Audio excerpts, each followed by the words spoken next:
इसलिए हमको डर नहीं लगता, वहाँ पर हमको बहुत अच्छा लगता है। स्नान की तो बहुत दूर की बात है, बड़ी मुश्किल से घिस पिट करके और ऐसे दबते हुए तो बड़ी मुश्किल से कुंड में पहुँचे, आचमन किया, ऐसे तैसे डुबकी लगा पाए, ना कपड़ों को उतारा, ना कहाँ कपड़े उतारते, वहाँ पर कपड़े उतार देते तो चीरा रण हो जाता, कौन ले जाता वहाँ। ऐसे तैसे बड़ी मशक्क़त करनी पड़ती, भीड़ बहुत होती है, लेकिन जाना चाहिए। अब हम ये कई बार गए तो सही, कम से कम स्नान करना चाहिए। इधर से ब्रजवासी नंद बाबा, यशोदा, धनसुख, मनसुख, श्रीदामा आदि सखा गए। द्वारका से द्वारकावासी पधारे और रथ में बैठ करके द्वारका नाथ भी आए। अब द्वारका के राजा थे तो सेना आगे आगे चल रही थी, तो भीड़ में कहती जा रही थी, बगल में हट जाओ, राजा की सवारी आ रही है, बगल में हट जाओ, राजा की सवारी आ रही है। श्रीदामा, मदमंगल आदि सखाओं ने कहा, कौन राजा आ रहा है भैया? श्रीदामा ने मदमंगल से कहा, भैया तू देख के आना, कौन है भैया ये राजा जिसकी इतनी व्यवस्था, इतना बड़ा तामझाम। मदमंगल गया। मदमंगल ने जैसे भीड़ में से देखा, हो रे भैया रथ में तो हमारा कन्हैया बैठो है। तुरंत आकर के श्रीदामा से कहा, बोले कोई राजा भाजा नहीं है, हमारा कृष्ण बैठा है रथ में। तो अच्छा, बोले और क्या? सेना से श्रीदामा और धनसुख ने कहा, सेना से, सेनापति आगे आगे था, हाथ में तलवार और भाले लगे थे, बोले कह दो अपने राजा से, रास्ते में उसके बाप खड़े हैं, निकलना है तो बगल से निकल जाए। ऐसे बोले। सेनापति तो घबरा गया, बोले जी कैसे बोल रहे हैं, अगर हमारे राजा को तो इनके शीश धड़ से अलग कर दिए जाएंगे, इनको तो पता ही नहीं है कि कैसा राजा है हमारा। कह दो अपने राजा से, रास्ते में उसके बाप खड़े हैं। अब भीड़ भड़का में सेनापति क्या कहते, तो सेनापति ने एक सेना के व्यक्ति से कहा, जाओ जाकर के महाराज से कहो, सूचना पहुंचाओ, बड़े उद्दंडी बालक हैं, हमको क्या करना है, बिना आज्ञा के इनको दंड भी तो नहीं दे सकते हम।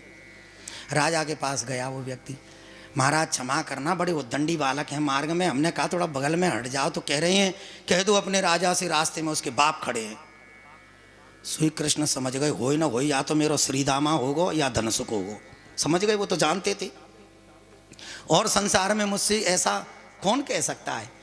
रथ से नीचे उतरे और जैसे ही श्रीदामा को देखा, भैया श्रीदामा, तो श्रीदामा, धनसुख आदि सखा आकर के कृष्ण के गले से मिले और मदमंगल ने 3-4 चांटे जमा दिए गाल पे कृष्ण के।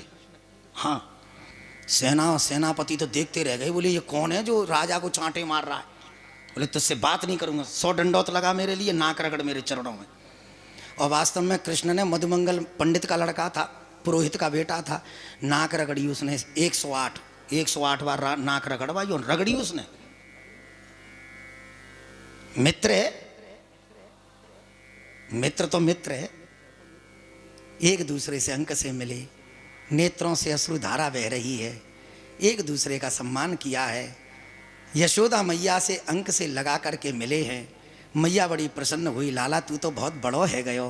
कृष्ण कहते हैं तू भी तो बूढ़ी है गई मैया, बेटा आज तुझे मैं अपनी छाती से लगा करके जैसे ही तुझे तेरा दर्शन कर रही हूँ, ऐसा लगता है, मुझे लगता है कि चंदन में भी वो शीतलता नहीं होगी जो तेरे इस स्पर्श करने पर मुझे आज शीतलता प्राप्त हो रही है। उस बूढ़ी मैया के स्तनों से दुग्ध की धारा बहने लगी, ऐसा प्रतीत होता था मानो अभी अभी किसी गैया ने किसी बछड़े को जन्म दिया है। जन्म देने वाली सवत्सला गऊ के थनों से स्वतः ही दुग्ध की धारा रिसने लगती है, उसी भांत मैया यशोदा का वात्सल्य उमड़ पड़ा।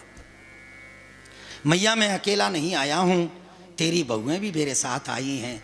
रुक्मणी आदि पटरानियों से कहा ये तुम्हारी सास है, इसको प्रणाम करो। सब ने प्रणाम किया है। नंद बाबा से यशोदा ने बड़े सुंदर सुंदर द्रव्य लेकर के भेंट स्वरूप मुक्त करावनी में अपनी बहुओं को भेंट प्रदान किया। रुक्मणी जी को पता चला यहाँ तो राधा भी आई हैं, तो रुक्मणी आदि पटरानियाँ राधिका का दर्शन करने के लिए गई हैं। जिससे हमारे प्रभु प्रेम किया करते थे वो कैसी हैं राधा। तस्मा ज्योति रदुद बेधा राधा माधव रूपकम, राधा कृष्ण स्वरूपाम वही कृष्णम राधा स्वरूपिणम। राधा ही कृष्ण है, कृष्ण ही राधा है, अलग अलग नहीं है, एक ही ज्योति हमको दो भागों में दिखाई दे रही है, दर्शनीय हो रही है। अब राधा को अगर प्राप्त करना है, वो कृष्ण को अगर प्राप्त करना है तो सबसे पहले राधा को मनाना होगा। राधे के बिना श्याम मिले भी तो कैसे, दिए के बिना रोशनी आए भी तो कैसे, राधा नाम के सहारे ओ बंदे ये जीवन सुधर जाएगा। बिना राधा के कृष्ण को प्राप्त करना असंभव है। अब चर्चा राधा रानी की चल गई है तो दो पंक्तियों में राधा रानी को भी प्रणाम कर लें, उसके बाद फिर थोड़ी बहुत कथा बची है। कथा थोड़ी नहीं है, बहुत है, लेकिन सार सार को हम लोग श्रवण करेंगे। हो मीठे रस से भरोड़ी राधा रानी लागी, महारानी लागी, महने प्यारो प्यारो जमुना जीरो पानी लागे, मीठे रस से भरोड़ी राधा रानी लागे, मने प्यारो ताली बजा के गाओ।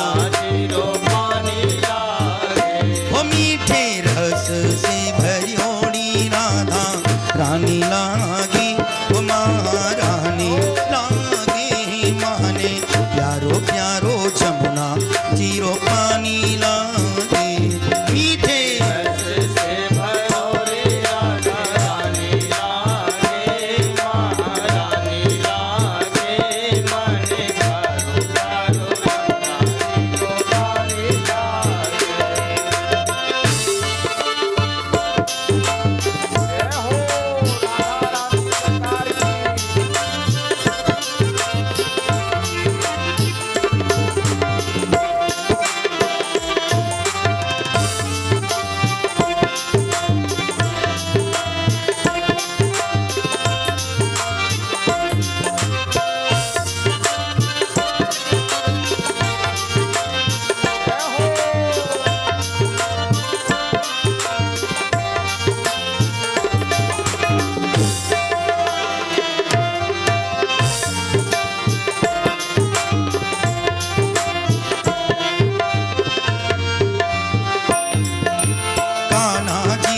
सामर सामर राधा गोरी गोरी, कान्हा जी तो सावर सावर राधा गोरी गोरी, ओ वृंदावन में धूम मचा में बरसाने की छोरी, वृंदावन में धूम मचावे बरसाने की छोरी, कान्हा जी तो सामर सामर राधा गोरी गोरी, कान्हा जी तो सावर सावर राधा गोरी गोरी, ओ वृंदावन में धूम मचा में बरसाने की छोरी, वृंदावन में धूम मचावे बरसाने की छोरी ब्रज धाम राधा जो की रजधानी लागे, रजधानी लागे, माने प्यारो प्यारो जमुना जीरो पानी लागे, मीठे रस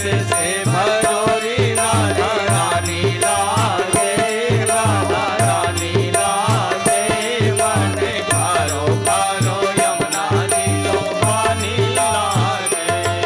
अरे कान्हा नित मुरली में तेरे सुमिरे बारंबार, राधा मुरली में तेरे सुमिरे बारंबार, अरे कोटिन रूप धरे मनमोहन कौ न पावे पार, कोटिन रूप धरे मनमोहन तो न पावे पार, अरे कान्हा नित मुरली में तेरे सुमिरे बारंबार, कान्हा नित मुरली में तेरे सुमिरे बारंबार, कोटिन रूप धरे मनमोहन कौ न पावे पार, कोटिन रूप धरे मनमोहन तो न पावे पार, रूप रंग की छबीली पट रानी लागे, वो पट रानी लागे, माने प्यारो प्यारो जमुना जीरो पानी लागे, वो मीठे रस से भरोड़ी राधा रानी लागे, महारानी लागे, मने प्यारो प्यारो यमुना जीरो पानी लागे।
नहाने प्यारो प्यारो यमुना जीरो पानी लागे मीठे रस से भरोरी राधा रानी लागे महारानी लागे मन घरो घरो यमुना जीरो पानी लागे अरे राधा राधा कृष्ण राधा राधा राधा कृष्ण राधा अरे राधा राधा कृष्ण राधा राधा राधा कृष्ण राधा राधा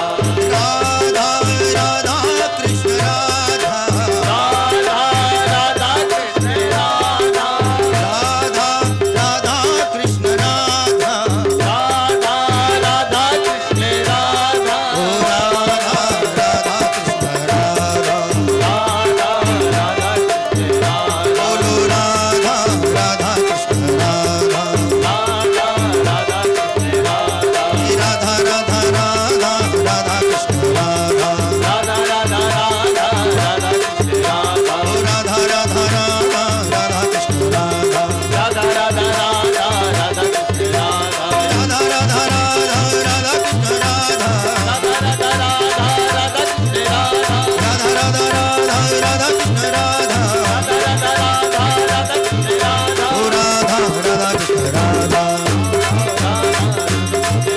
हे राधा राधा कृष्ण राधा राधा राधा कृष्ण राधा राधा राधा कृष्ण राधा राधा राधा कृष्ण राधा हे राधा राधा कृष्ण राधा राधा राधा कृष्ण राधा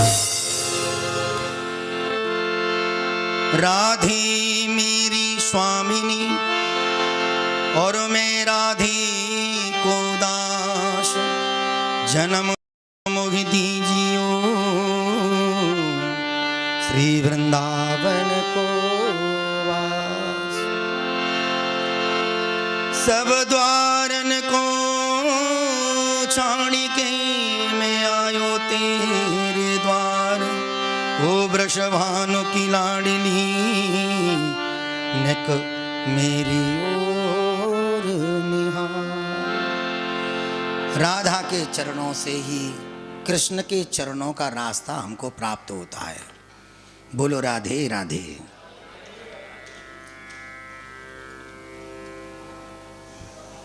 ये दोनों बाबूजी से पूछो लड़ तो नहीं रहे हैं ये?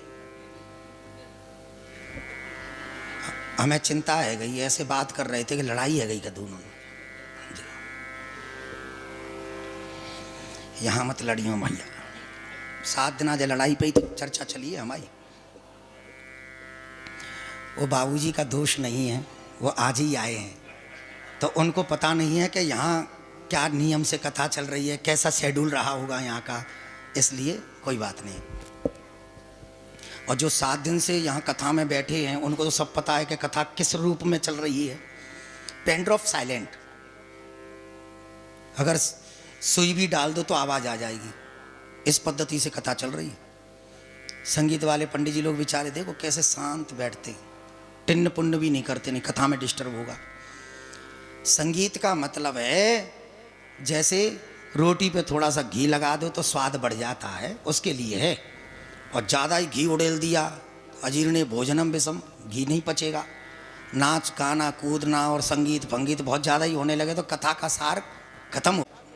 रुक्मिणी का आगमन हुआ, गरम गरम दूध का गिलास लेकर के गई हैं रुक्मिणी मैया और राधा से कहा, हे राधिके आप इसका भोग लगाओ।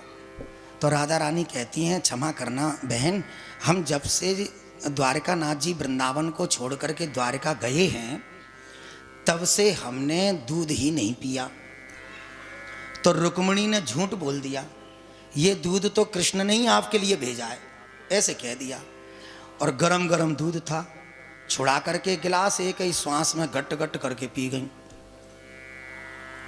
कृष्ण अपने कक्ष में सो रहे थे तो शयन कक्ष में माता रुक्मिणी कृष्ण के चरणों को दबा रही थीं। उनके कोमल पाद तलवों में जैसे ही छाले देखे तो रुक्मिणी ने प्रश्न किया, प्रभु क्षमा करना, आपके पाद तलों में छाले क्यों हो रखे हैं? आप तो कभी पदयात्रा नहीं करते, महल में भी गलीचे बिछे रहते हैं, बाहर जाते हैं महल की दहलीज के तो रथ में विराजमान हो जाते हो, छाले कैसे पड़ गए? तो कृष्ण कहते हैं, देवी किसी ने कोई गरम गरम चीज राधा को खिला दी है और राधा रानी के हृदय में मेरे चरणों का निवास है, उसी की वजह से मेरे पैरों में छाले पड़ गए हैं। रुक्मिणी ने क्षमा याचना की है, ये अपराध मेरा है, मुझसे ये गलती हुई और आज मुझको पता चल गया कि राधिका के हृदय में आपके चरणों का 24 घंटे निवास रहता है। इसलिए सुखदेव जी संकेत कर रहे हैं, तस्मा ज्योति रदुद्वेधा राधा माधव रूपकम, राधा कृष्ण स्वरूपाम्बई कृष्णम राधा स्वरूपिणम। 5वें दिन की कथा में, 6ठ दिवस की कथा में गिरिराज जी के उस प्रसंग में आप लोगों ने सुना था, वाम बक्ष से राधिका का प्रागट्य हुआ है।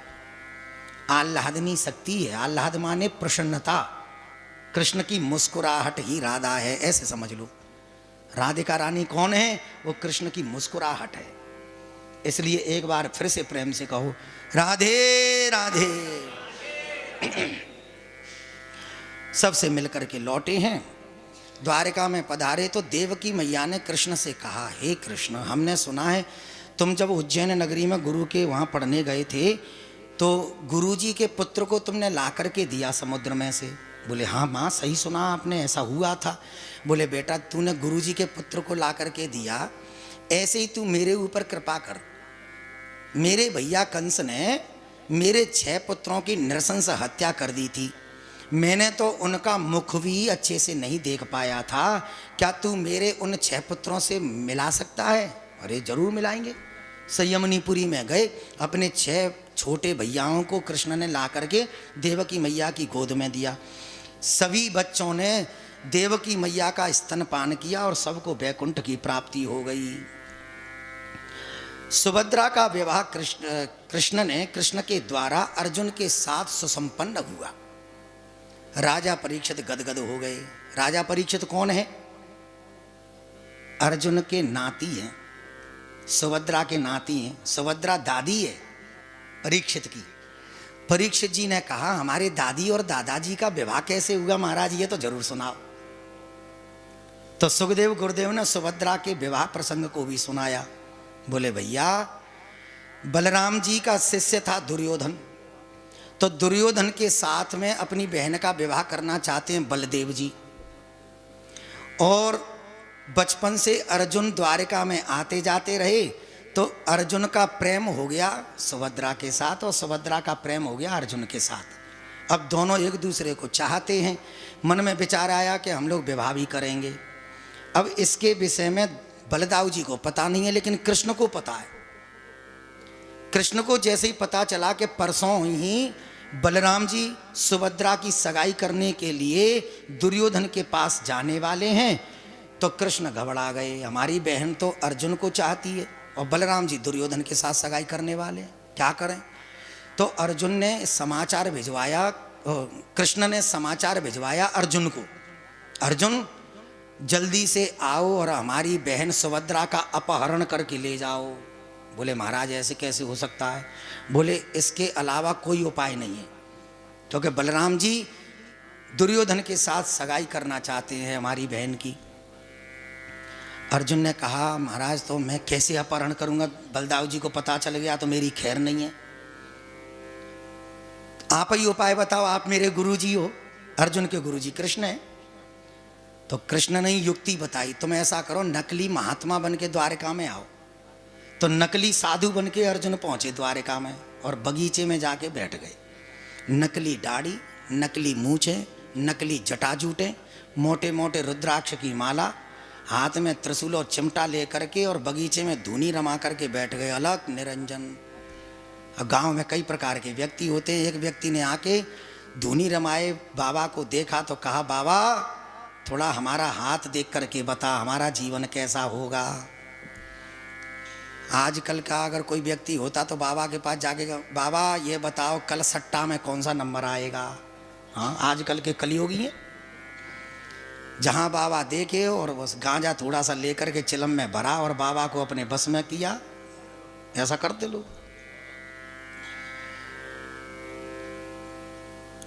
अब बचपन से आते जाते रहे द्वारिका में, तो द्वारिका के हर व्यक्ति से परिचित थे। अरे बच्चा, हम हाथ क्या देखेंगे, हम तो दूर से ही बता देते हैं। अरे महाराज दूर से बताओ। बोले तुम लोग 3 भाई हो, बड़ा भैया खेती का काम करता है, बीच का भैया दूध का धंधा करता है और सबसे छोटा दुकान करता है। अरे वाह महाराज, आपने दूर से ही देख के बता दिया। अब उस व्यक्ति ने जाकर के नगर में ढिंढोरा पीट दिया, ऐसा सिद्ध महात्मा हमने कभी नहीं देखा।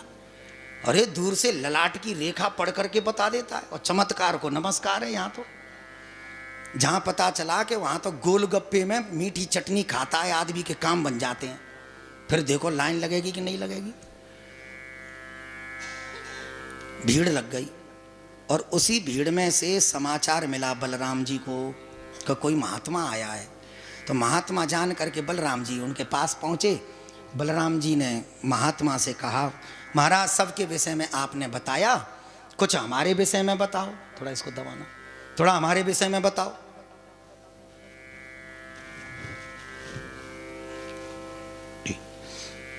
हमारे विषय में बताओ। तो बचपन से तो आते ही रहे और ये तो रिश्तेदार है। बोले तो सुनो, तुम लोग 2 भाई 1 बहन हो, बनते हो द्वारिका के लेकिन द्वारिका के हो नहीं, ऐसा बोले। तो कहाँ के हैं महाराज?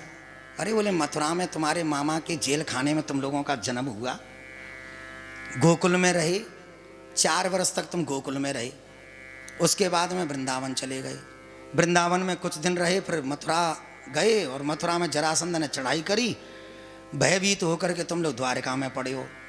आजकल आप अपनी बहन की सगाई को लेकर के बहुत चिंता में रहते हो, क्या बात है? अरे महाराज, आपने तो पूरी जन्म कुंडली खोल दी। इतना तो हमारे रिश्तेदारों को भी हमारे विषय में नहीं पता, आप तो वास्तव में चमत्कारी महात्मा। अब कोई व्यक्ति ऐसा कोई बोल दे तो व्यक्ति को श्रद्धा हो जाती है पंडित ब्राह्मण संतों पे, अरे बड़ा चमत्कारी सिद्ध महात्मा है, भजनानंदी है, सब बता देता है। महाराज चलो घर चलो, आप भोजन पाओ हमारे घर। ऐसा ही होता है। बलदाऊ जी से कहा, हम तुम्हारे घर नहीं जाएंगे। क्यों नहीं जाएंगे? बोले हम 2 अवस्था में भोजन करते हैं। एक तो अंतःपुर में बैठ करके भोजन करते हैं। राजघरानों में, महलों में अंतःपुर बनाया जाता था। अंतःपुर उसे कहते हैं जिसमें सिर्फ रानी का और घर की स्त्रियों का, लेडीजों का ही प्रवेश है। घर का राजा भी जाकर के उसमें प्रवेश नहीं कर सकता, इतना सीक्रेट कक्ष होता है वो। अंतःपुर में बैठ के भोजन करेंगे, कुंवारी कन्या के हाथों से भोजन करते हैं। अरे महाराज, हमारे घर में कुंवारी कन्या भी है, अंतःपुर भी है, चलो चलो महाराज। ले आए महल में। अंतःपुर में महात्मा को बैठा दिया। सुभद्रा मैया से कहा, बहन अपने हाथों से सुंदर थाली सजाओ, महात्मा को भोजन करा के आओ। अंतःपुर में बैठे हैं। अब थाली सजा करके लाई माता सुभद्रा। जैसे ही मैया सुभद्रा कक्ष में पहुंची, सुई अर्जुन ने अपनी नकली दाढ़ी हटाई। जैसे ही नकली दाढ़ी हटाई तो थर थर थर थर कांपे हैं सुभद्रा मैया। अरे बाप रे, आप क्या कर रहे हो यहाँ? अगर बड़े भैया को पता चल गई तो तुम्हारी और हमारी खैर नहीं है। बोले चिंता मत करो, घबराओ मत, अभी तुमने थाली सजाई, जल्दी से अटैची सजाओ, पीछे की खिड़की से ही भागने में फायदा है। होना क्या था, ऐसे तैसे कपड़ा लत्ता बांध बूंद के पीछे की खिड़की से भागे। और भागे, रथ में बैठे हैं, अर्जुन को तो पीछे कुर्सी पे बैठा लिया और सुभद्रा मैया रथ को चला रही हैं। इतने में कृष्ण दौड़े दौड़े आए। बलदाऊ भैया गजब हो गया, दाऊ भैया गजब हो गया, दाऊ भैया गजब हो गया। अरे भले आदमी, क्यों लंबे ऊंचे ऊपर नीचे सांस कर रहा है, क्या हो गया? अरे बोले कुछ मत पूछो, हमारी बहन सुभद्रा अर्जुन को भगा ले गई। अरे तेरी खोपड़ी खराब है, ऐसे कैसे हो सकता है? बोले आपको विश्वास नहीं है तो देख लो। जैसे ही बलराम जी ने देखा तो वास्तव में रथ को चला रही थी सुभद्रा, वो पीछे बैठे थे अर्जुन। इतना क्रोध आया, हमारे रिश्तेदार का लड़का होकर के हमारे साथ छल करता है। सेना को आदेश दे दिया परकोटे को घेर लिया जाए, दुष्ट बच के जाने ना पाए। जैसे ही कृष्ण ने देखा कि बलराम जी तो अब अर्जुन को मार ही डालेंगे, तो पीछे से आए और आगे आकर के साष्टांग दंडवत प्रणाम करके लेट गए सीधे बलराम जी के चरणों में। बोले क्या हुआ? बोले भैया क्षमा कर दो दोनों को। सो बलराम जी समझ गए, ओहो ये सब तेरा किया कराया है। अरे पागल, जब तुझे पता था कि हमारी बहन अर्जुन को चाहती है तो हम हंसी खुशी से उसके साथ ही विवाह कर देते। मुझे तो पता नहीं था, तू मुझे बता देता। तो कृष्ण कहते हैं बताने का बहुत प्रयास किया, जब जब मैं आपके सामने आता तो हिम्मत नहीं जुटा पाया, क्योंकि मुझे आपसे डर बहुत लगता है, डर लगता है। यह चर्चा जैसी कृष्ण ने की तो बलराम जी ने कृष्ण को अपनी छाती से लगा दिया। दोनों भैयाओं ने मिलकर के अपनी लाडली बहन सुभद्रा का विवाह अर्जुन के साथ किया और प्रातःकाल होते ही भावभीनी विदाई प्रदान की। इस प्रकार से राजा परीक्षित तुम्हारे दादा दादी का विवाह संपन्न हुआ। राजा परीक्षित सुनकर के गदगद हो रहे हैं। बोलो राधे राधे। आगे चले। सनकादिक ऋषियों में सनक, सनंदन, सनातन, सनत कुमार चारों वक्ता एक बार वेदों की स्तुति इन्होंने गाई है। श्रुतियां, वेद भगवान जब शयन करते हैं, जब उठने को होते हैं तो श्रुतियां उनका गान करती हैं। जय जय जय जाम जित दोष ग्रभीत गुण तुमसि यदात्मना शम अवरुद्ध समस्त भगः। हे प्रभु आप अजित हैं, आपकी जय हो, आपकी जय हो। आप प्रलय काल में पूरे संसार को अपने शरीर में ही समा लेते हैं, लेकिन आपका कभी विनाश नहीं होता। आप समस्त अविद्याओं को दूर करते हैं। आपकी जय हो, आपकी जय हो, आपकी जय हो। सनकादिक ऋषियों ने बड़ी सुंदर वेद स्तुति का गान किया। आगे चल कर के एक ब्रकासुर नाम का दैत्य हुआ। ब्रकासुर, जिसे भस्मासुर भी कहते हैं, उसने शंकर जी की समाधि लगा करके तपस्या करी। शंकर जी ऐसे भोलेनाथ हैं, प्रकट है गए। बरम ब्रूयात, बर मांगो। तो उसने बर मांगा, मैं जिसके ऊपर हाथ रखूं वो भस्म हो जाए। ऐसे भोलेनाथ थे। भोले बाबा के तथास्तु, ऐसा ही हो। एक बार वो ये भस्मासुर, ब्रकासुर, बोलो गुरुजी महाराज की। बैठ जाओ, सब लोग बैठ जाओ। एक बार कैलाश पर्वत पर ये भस्मासुर विचरण कर रहा था। तो होना क्या था, गौरी मैया को देखा, शंकर जी के बगल बैठा। तो पार्वती मैया बड़ी सुंदर थी। गौरी हरण लालसा, गौरी का मैं कैसे हरण करूं? अब गौरी का तो मैं तभी हरण कर पाऊंगा जब शंकर जी को मार दूंगा। देखो दुष्ट की बुद्धि में क्या भाव आया। अब होना क्या था, वो भस्मासुर, वो ब्रकासुर शंकर जी के पीछे पड़ गया। शंकर जी कहते हैं, अरे दुष्ट, मेरा ही वरदान तू मेरे पे ही अपना रहा है। और डर के मारे शंकर जी भागे और पीछे पीछे ब्रकासुर और आगे आगे शंकर जी। अब पुकारा नारायण को, हे नारायण आप मेरी रक्षा करें, मेरी रक्षा करें। नारायण प्रभु नन्हा सा बालक बन करके वामन के रूप में प्रकट हो गए। अरे शकुनी नंदन ब्रकासुर, कहाँ जा रहे हो? कहीं तुम शंकर के चक्कर में तो नहीं पड़ गए? और जैसे ही शंकर का नाम लिया तो टकटकी लगा के देखता रह गया। शंकर जी कैसे? अरे बोले, एक बार शंकर जी की मैंने तपस्या करी और मैंने वरदान में वरदान मांगा, जिसके ऊपर हाथ रखूं वो तत्क्षण भस्म हो जाए। भैया हजारों लोगों के ऊपर हाथ रखते रखते परेशान हो गया, आज तक कोई भस्म नहीं हुआ। एक नंबर का झूठा है शंकर। ब्रकासुर कहता है, शंकर जी झूठे नहीं हो सकते, आप झूठ बोल रहे हो। बोले ऐसा है, तुम्हें अगर सत्यता जाननी है तुम ऐसा करो, भस्म करने वाली, जलाने वाली चीज बहुत गर्म होती है।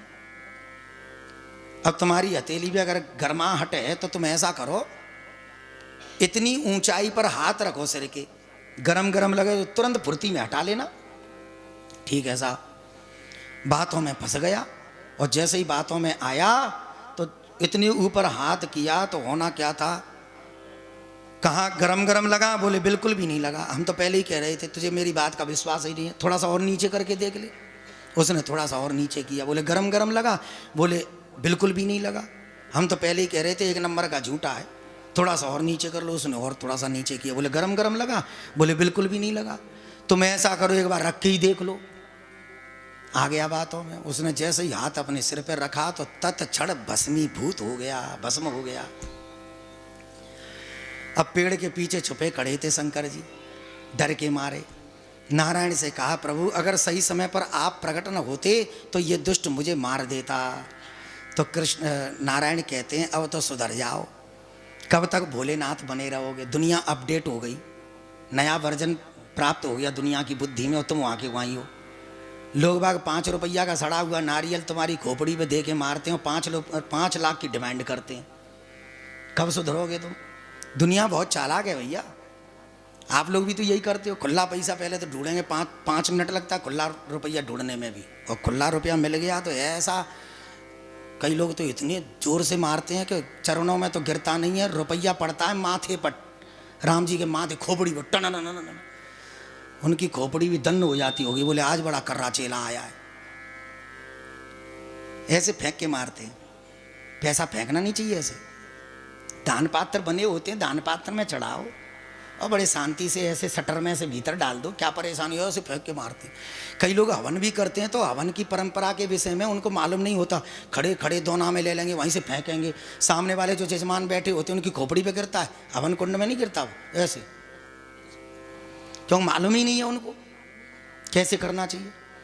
हवन का मतलब है भोजन करा रहे हो देवताओं को, ग्रास बनाइए इतना, ऐसे ये उंगलियों पे जो निशान है वो ऐसे ग्रास बना करके ऐसे बच्चे को जो भोजन कराते हैं, ये पद्धति है। अब तो सुधर जाओ, दुनिया बहुत चालाक है। और वास्तव में दुनिया बहुत चालाक है, भगवान भी इनकी चालाकी के सामने परास्त हो जाते हैं कभी कभी। एक व्यक्ति ने ब्रह्मा की तपस्या करी, बाबूजी बहुत चालाक था, ब्रह्मा जी भी ऐसे जल्दी प्रकट हो गए। बरम ब्रूयात, वर मांगो। उस व्यक्ति ने कहा, ठीक है महाराज वर दे दो, अब दे ही रहे हो तो। ब्रह्मा जी ने कहा, तूने भूखे प्यासे 3 महीने तपस्या करी है, तू 3 वरदान मांग। अच्छा ठीक है महाराज, 3 वरदान दे दो। तो उस व्यक्ति ने कहा कि एक तो मेरी शादी नहीं हुई है महाराज, तो पहला वरदान तो ये दे दो कि मेरी सुंदर सी कन्या के साथ विवाह हो जाए, और दूसरा वरदान ये दे दो कि घर मकान भी नहीं है मेरे पास, तो एक बढ़िया सी कोठी बंगला बन जाए, और तीसरा वरदान ये दे दो कि जब चाहूं जब 3 वरदान और मांग लूं। ब्रह्मा जी को पता नहीं था, बेचारे दे बैठे, ठीक है तथास्तु ऐसा ही हो। और रात में ठंडियों में जुकाम हो गया बहुत तगड़ा, रात में सुर्र सुर्र करे, तो इतना परेशान है कि रात में ही चिल्ला पड़ा, ब्रह्मा जी प्रकट हो। बेचारे गद्दी छोड़ के ब्रह्मा जी प्रकट हो गए। बोलो बेटा, बोले पहला वरदान तो ये दे दो कि मेरा जुकाम ठीक हो जाए, और दूसरा वरदान ये दे दो कि मेरे को जुकाम होवे ही नहीं, और तीसरा वरदान ये दे दो कि जब चाहूं जब 3 वरदान और मांग लूं। अब तो खांसी होवे तो ब्रह्मा, जुकाम होवे तो ब्रह्मा। ब्रह्मा तो इतने परेशान हो गए कि अच्छा पाला पड़ा इस भक्त से, कलियुगी भक्त था। नारायण को पुकारा, भगवान कैसे भी करके मेरी रक्षा करो, ये मुझे मार देगा भगा भगा के। नारायण सरस्वती को इशारा करते हैं, सरस्वती उसकी खोपड़ी में बैठी और वरदान मांगे। पहला वरदान तो ये दे दो कि मेरे चित्त में चित्तचोर का चिंतन हो, मेरी दृष्टि में। दूसरा वरदान ये हो कि मेरी बुद्धि में हमेशा कृष्ण का स्मरण हो, और तीसरा वरदान ये दे दो कि मेरे शरीर से जब प्राण निकले तो मुझे वैकुंठ की प्राप्ति हो। ब्रह्मा जी ने तुरंत कहा तथास्तु, ऐसे तैसे पिंड छूटा। तो कलयुग के भक्तों से तो भगवान को भी सावधानी बरतनी पड़ती है साहब। बोलो राधे राधे। एक बार बच्चों को बिठा करके कृष्ण ने कहा, हे बालकों, जीवन में सब कुछ अपराध करना, लेकिन किसी संत और ब्राह्मण का जीवन में अपराध न हो जाए ऐसा प्रयास करना। कभी संतों का अपमान मत करना। अगर तुम पर कुछ नहीं है तो मना कर देना, लेकिन उसका सम्मान नहीं कर सकते तो उसका अपमान कतई न करना। संत और ब्राह्मण, मैं ब्राह्मण, मैं विप्रन को दास, विप्र मेरे मुकुट मणि, विप्र मेरे मुकुट के मणि, ऐसा कहा। समय निकलता गया। समुद्र के किनारे संत महात्मा बैठे थे, चर्चा चली इस दुनिया में सबसे बड़ा भगवान कौन सा है। अब ये तो तभी पता चलेगा जब परीक्षा लेंगे।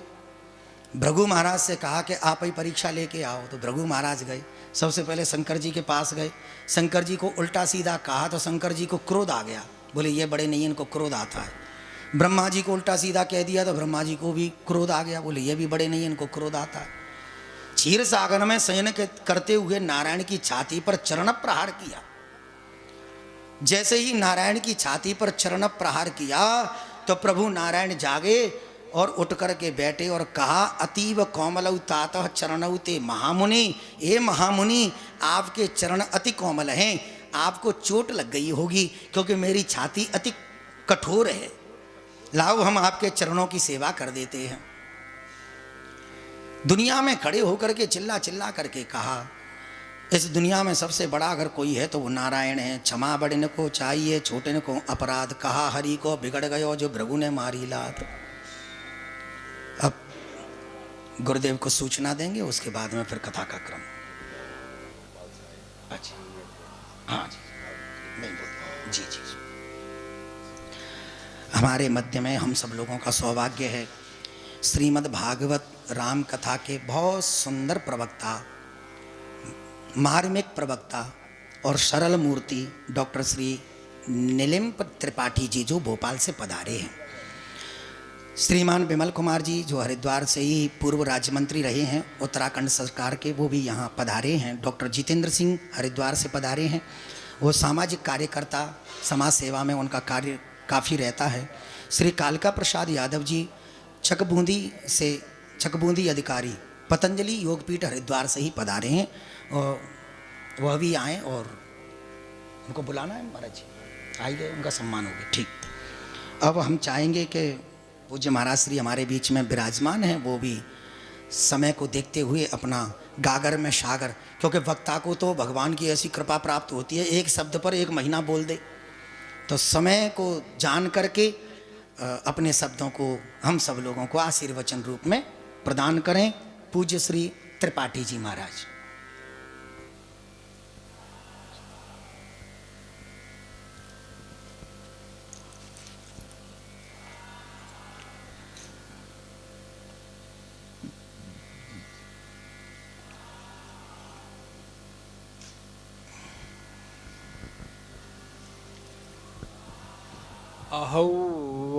अहौवाहारे वा कुसुम शयने वा दृशदिवा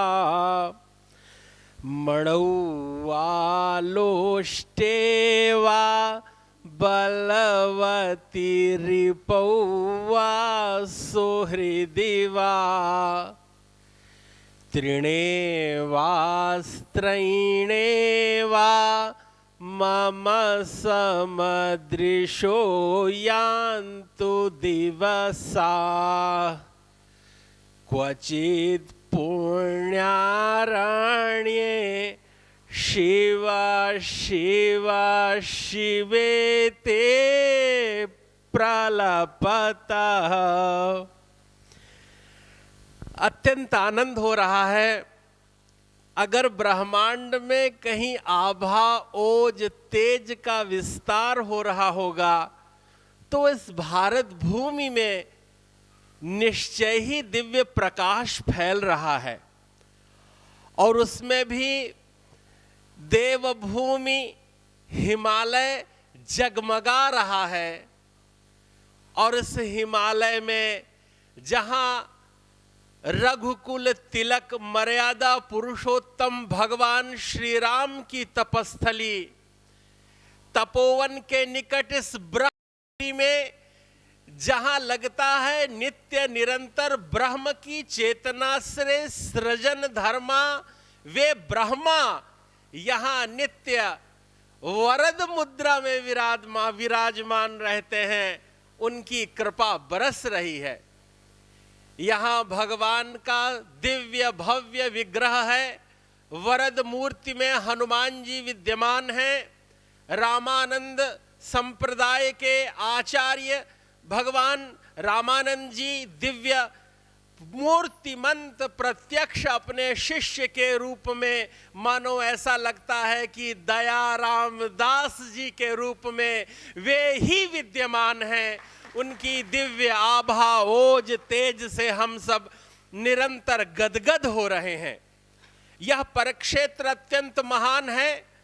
बदरीश भगवान, एक बार भगवान नारायण अपने घर में कुछ विचार करते समय उनकी पत्नी गृहस्वामिनी लक्ष्मी से संभवतया खिन्न हुए होंगे, क्योंकि एका भार्या प्रकृति मुखरा चंचला च द्वितीया पुत्रस्त्वेको भुवन विजयी मन्मथो दुर्निवारः शेषः शय्या शयन मुदधौ वाहनं पन्नगारिः स्मारं स्मारं स्वगृह चरितं दारुभूतो मुरारिः।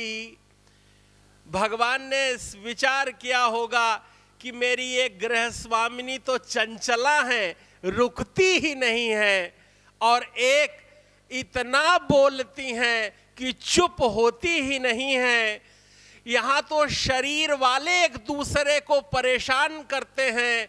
मेरा पुत्र भुवन विजयी कामदेव बिना शरीर के ही पूरी दुनिया को परेशान किए हैं। मैं जहां शयन करता हूं, एक बूंद पड़ जाए तो नींद खुल जाती है और मुझे क्षीर सागर में ही सोना पड़ता है।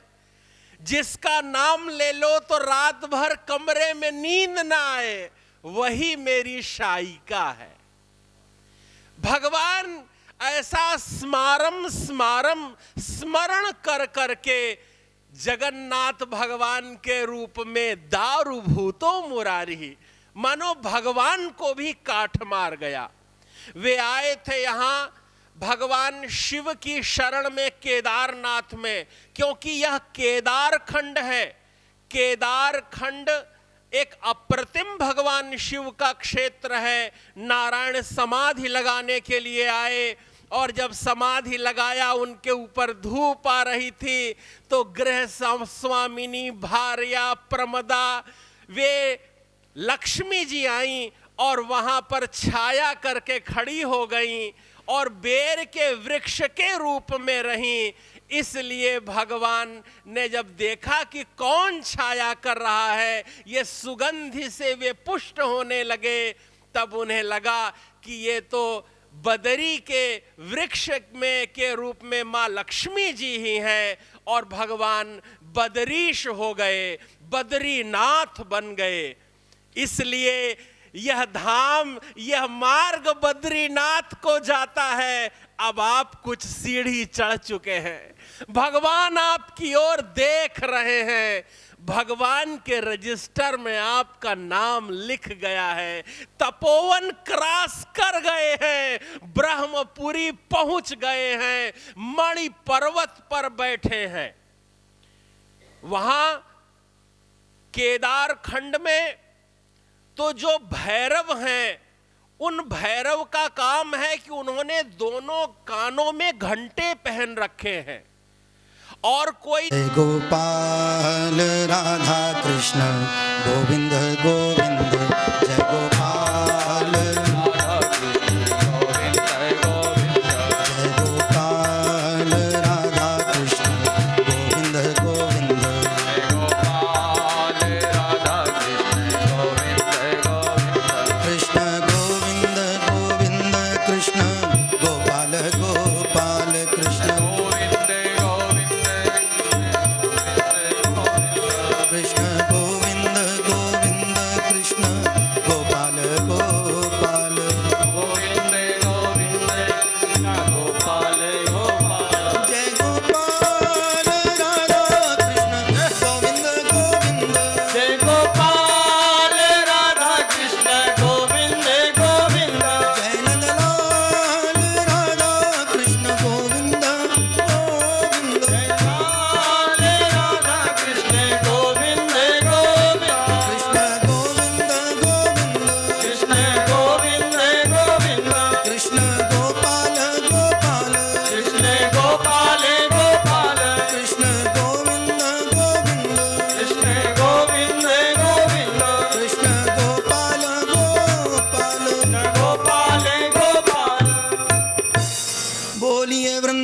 वृंदावन बिहारी लाल की। की जय।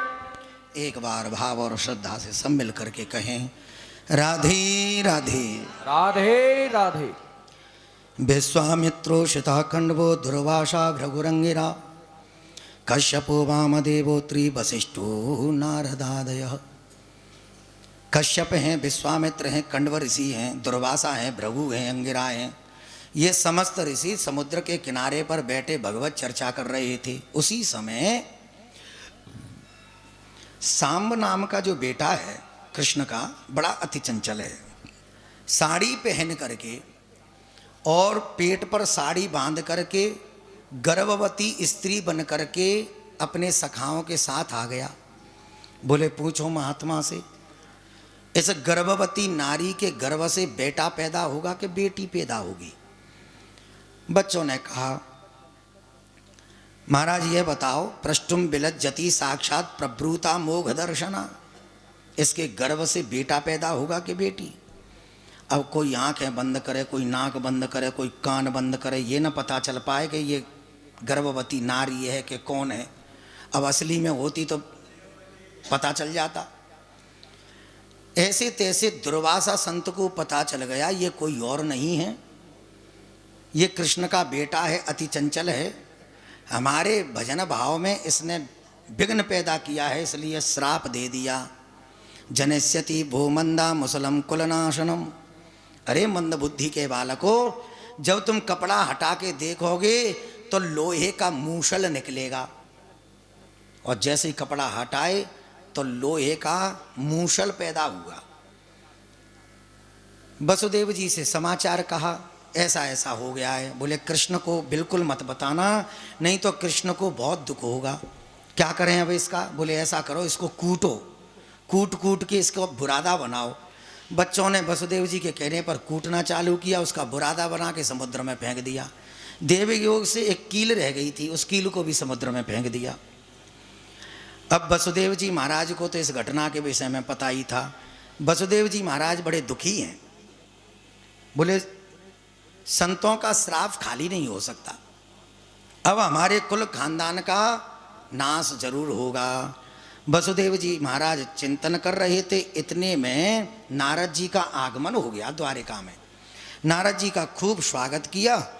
नारद जी ने कहा, नारद जी से वसुदेव जी ने कहा हमारा मन किस पद्धति से प्रभु के चरणों में लगेगा, हृदय में वैराग्य कैसे प्रकट होगा? बोले यही एक बार प्रश्न निमि नामक जनक ने नव योगेश्वरों से किया था। कवि हरि अंतरिक्ष प्रबुद्ध पिपलायन आदि नव योगेश्वर निमि नामक जनक के राज दरबार में गए, बड़े प्रकांड विद्वान थे। इनसे पूछा था यही प्रश्न, तो सुनो नारद जी कह रहे हैं। दुर्लभो मानुषो देहो देहिनां क्षणभंगुरः तत्रापि दुर्लभं मन्ये वैकुंठ प्रिय दर्शनम। हमारा जो शरीर है ये अति दुर्लभ है। दुर्लभम मानुषम मानुषो देहो देहिनाम क्षणभंगुरः, और क्षणभंगुर शरीर है। स्वर्ग में और वैकुंठ में जाने वाली अगर कोई सीढ़ी है तो ये मनुष्य रूपी सीढ़ी है।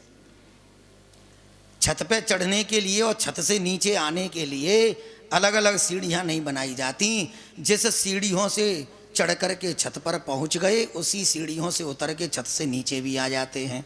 ऐसे ही ये मनुष्य रूपी सीढ़ी है, इस पर चढ़ कर के प्रभु पद को हम प्राप्त कर लेते हैं, इससे नीचे उतर कर के पतन की ओर चले जाते हैं। इसलिए आपने जो भी शरीर से पुण्य व्रत किए हैं सब भगवान के लिए ही अर्पित कर दो। कायेन वाचा मनसेन्द्रियैर्वा बुद्ध्यात्मना वानुसृत स्वभावात् करोमि यदि यत् सकलं परस्मैर्नारायणायेति समर्पयेतत्। जो भी कायेन वाचा मनसेन्द्रियैर्वा बुद्ध्यात्मना वानुसृत स्वभावात्, ये कवि नाम के जो योगेश्वर थे वो कह रहे हैं, काया से, मन से, वाणी से जो भी कुछ कर रहे हो, नारायणायेति समर्पयेतत्, सब नारायण को समर्पण कर दो। जब आप सुबह पूजा करते हो तो आचार्य जी कहते हैं, अनया पूजया सर्वतो भद्रदेवता प्रियेताम न मम, जो भी मैंने पूजा की है सर्वतो भद्र देवता में जितने भी देव बैठे हैं सब तुम्हें ही समर्पित हैं। करभाजन नाम के जो योगेश्वर थे वो कह रहे हैं, ध्येयम सदा परिभवग्न मभीष्ट दोहम तीर्थास्पदम शिव विरंचनुतम शरण्यम भृत्यार्ति हम प्रणतपाल भवाब्दिपोतम वंदे महापुरुषते चरणारविंदम त्यक्त्वा सुदुस्त्यज सुरेप्सित राज्य लक्ष्मीं धनमिष्टयार्य वचसा यदगाधनन्यम माया मृगम दयितयेप्सित मनवधावत वंदे महापुरुषते चरणारविंदम। हे प्रभु, आपकी महिमा को कौन पहचान सकता है? देवताओं को वांछनीय और दुस्तज लक्ष्मी को त्याग करके आप वन में चले गए। राजा दशरथ की आज्ञा को सिरोधार्य करके आपके चरण कमलों में प्रणाम है। ऐसे ऐसे सुंदर तरीके से नवयोगेश्वरों ने जनक महाराज को सुंदर ज्ञानोपदेश दिया। कलयुग में भगवान नाम का आश्रय लेकर के ही जीव कल्याण के रास्ते को अपना लेता है, उसका कल्याण हो जाता है। इसलिए अन्य युगों की अपेक्षा कलयुग हमारे लिए बहुत गुणकारी है। क्यों? बोले यत फलम नास्ति तपसा न योगेन समाधिना तत फलम लभते सम्यक कलौ केशव कीर्तनात्। अन्य युगों में तो आपको तपस्या करनी पड़ेगी, उल्टे लटक करके डालियों पर आपको तपस्या करनी पड़ सकती है, 10 बार नहाना पड़ सकता है, समाधि लगानी पड़ सकती है। लेकिन कलयुग में नाम संकीर्तन की महिमा से ही उद्धार हो जाएगा। कलयुग केवल नाम आधारा, सुमिर सुमिर नर उतर ही पारा। नारद जी ने वसुदेव को ज्ञानोपदेश देते हुए कहा, तुम कृष्ण को बच्चा मत समझो, अब वो परब्रह्म है, साक्षात श्री हरि है, जो माया द्वारा मनुष्य बन करके लीला कर रहे हैं। एक दिन उद्धव जी ने कृष्ण से कहा, कृष्ण तुम्हारी कुछ लीलाओं को देख करके ऐसा लगता है जैसे तुम संसार को छोड़ के चले तो नहीं जाओगे। अगर तुम चले गए तो तुम्हारे बिना तुम्हारे भक्त भला कैसे रहेंगे? तो प्रभु ने कहा, तुम्हें मेरे बाद में मेरे भक्तों का अवलंबन करना है, मेरा प्रतिनिधित्व तुम्हें करना है। बोले मैं कैसे कर सकता हूँ? बोले सन्यासी बन के। सन्यासी कौन है? सन्यासी के लक्षण क्या है और सन्यासी किसे कहते हैं? तो सन्यासी कौन है और सन्यासी को कैसे जीवन यापन करना चाहिए, उसके लिए दत्तात्रेय मुनि के 24 गुरुओं की कथा कह करके सुनाई। पृथ्वी वायुर आकाश आपोग्निश् चंद्रमा रवि कपोतो अजगर सिंधु पतंगो मधुकृत गज। पृथ्वी से ज्ञान लिया, दत्तात्रेय मुनि कह रहे हैं, हमने पृथ्वी से ज्ञान लिया, क्षमा कर दो, कितना ही कोई अपराध करो, लेकिन संत को धैर्य धारण करके क्षमा का ज्ञान रखना चाहिए। तो मैंने क्षमा का, शीलता का ज्ञान पृथ्वी से लिया। मैंने वायु को गुरु बना करके उससे यही ज्ञान लिया कि वायु निर्लेप होती है, वो तो जिसका स्पर्श करती है उसी की सुगंध फैला देती है, वो निर्लेप है। ऐसे ही साधु को भी निर्लेप रहना चाहिए। मैंने आकाश को गुरु बनाने से यही सीखा, असंगता का ज्ञान लिया। आकाश कितनी ऊपर है, विशाल है, घड़े में देखोगे तो वहाँ दिखाई देने लगता है, ऊपर देखोगे तो उसके विशाल को असंगता रहकर, पास रह करके भी दूरी बना करके रखे। मैंने अग्नि से यही शिक्षा ग्रहण की, अग्नि सर्वभक्षी होकर के भी किसी के गुण और दोषों को ग्रहण नहीं करती। ऐसे ही संत का स्वरूप होना चाहिए। मैंने जल को गुरु बनाया, जल को कितना ही हम लोग तपा देते हैं, गर्म कर देते हैं, समय आने पर ठंडा हो जाता है। ऐसे ही संत को शीतल होना चाहिए, क्रोधी नहीं होना चाहिए। क्रोध आ भी जाए, क्षण भर के लिए क्रोध आए, बिना क्रोध के भी आश्रम नहीं चलता। लेकिन ऊपर के मन से संत लोग क्रोध करते हैं, दिल से थोड़ी ना करते हैं। इसलिए संत को क्रोधी नहीं होना चाहिए, समय आने पर उसे क्रोध को शांत कर देना चाहिए। मैंने हाथी को भी गुरु बनाया। हाथी से क्या शिक्षा ली? बोले शिकारी आया हाथी को पकड़ने वाला, हाथी बड़ा कामी होता है, तो एक लकड़ी की नकली हथनी बना करके जमीन पर गड्ढा खोदा गहरा, उसके ऊपर घास फूस डाल करके नकली काट की हथनी उस घास फूस के ऊपर खड़ी कर दी। जैसे ही असली हाथी ने हथनी को देखा, जैसे ही आया हथनी के पास में, गड्ढे में आगे का पैर चला गया, धड़ाम से गिरा गड्ढे में। संतों को स्त्रियों से दूरी बना करके रखना चाहिए। माताओं की भी मर्यादा है, संत का चरण का भी स्पर्श न करे, ये माताओं की मर्यादा है। अगर प्रणाम करने का मन होता है तो दूर से ही राधे राधे राम राम और जय श्री कृष्ण करे, और भाई लोग चरण का स्पर्श करें। इसलिए इन मर्यादाओं का ध्यान रखना चाहिए। मैंने एक कन्या को भी गुरु बनाया। कन्या से यह सीखा कि कन्या को ससुराल वाले देखने के लिए आए थे, कन्या पसंद आ गई तो उसके होने वाली सास ने 4-4 चूड़ियाँ कन्या के हाथ में पहना दी, सुहाग के रूप में, सौन सगुन के रूप में। अब कन्या से कहा, बेटा तुम अपने हाथों से हमको कुछ बना के खिलाओ।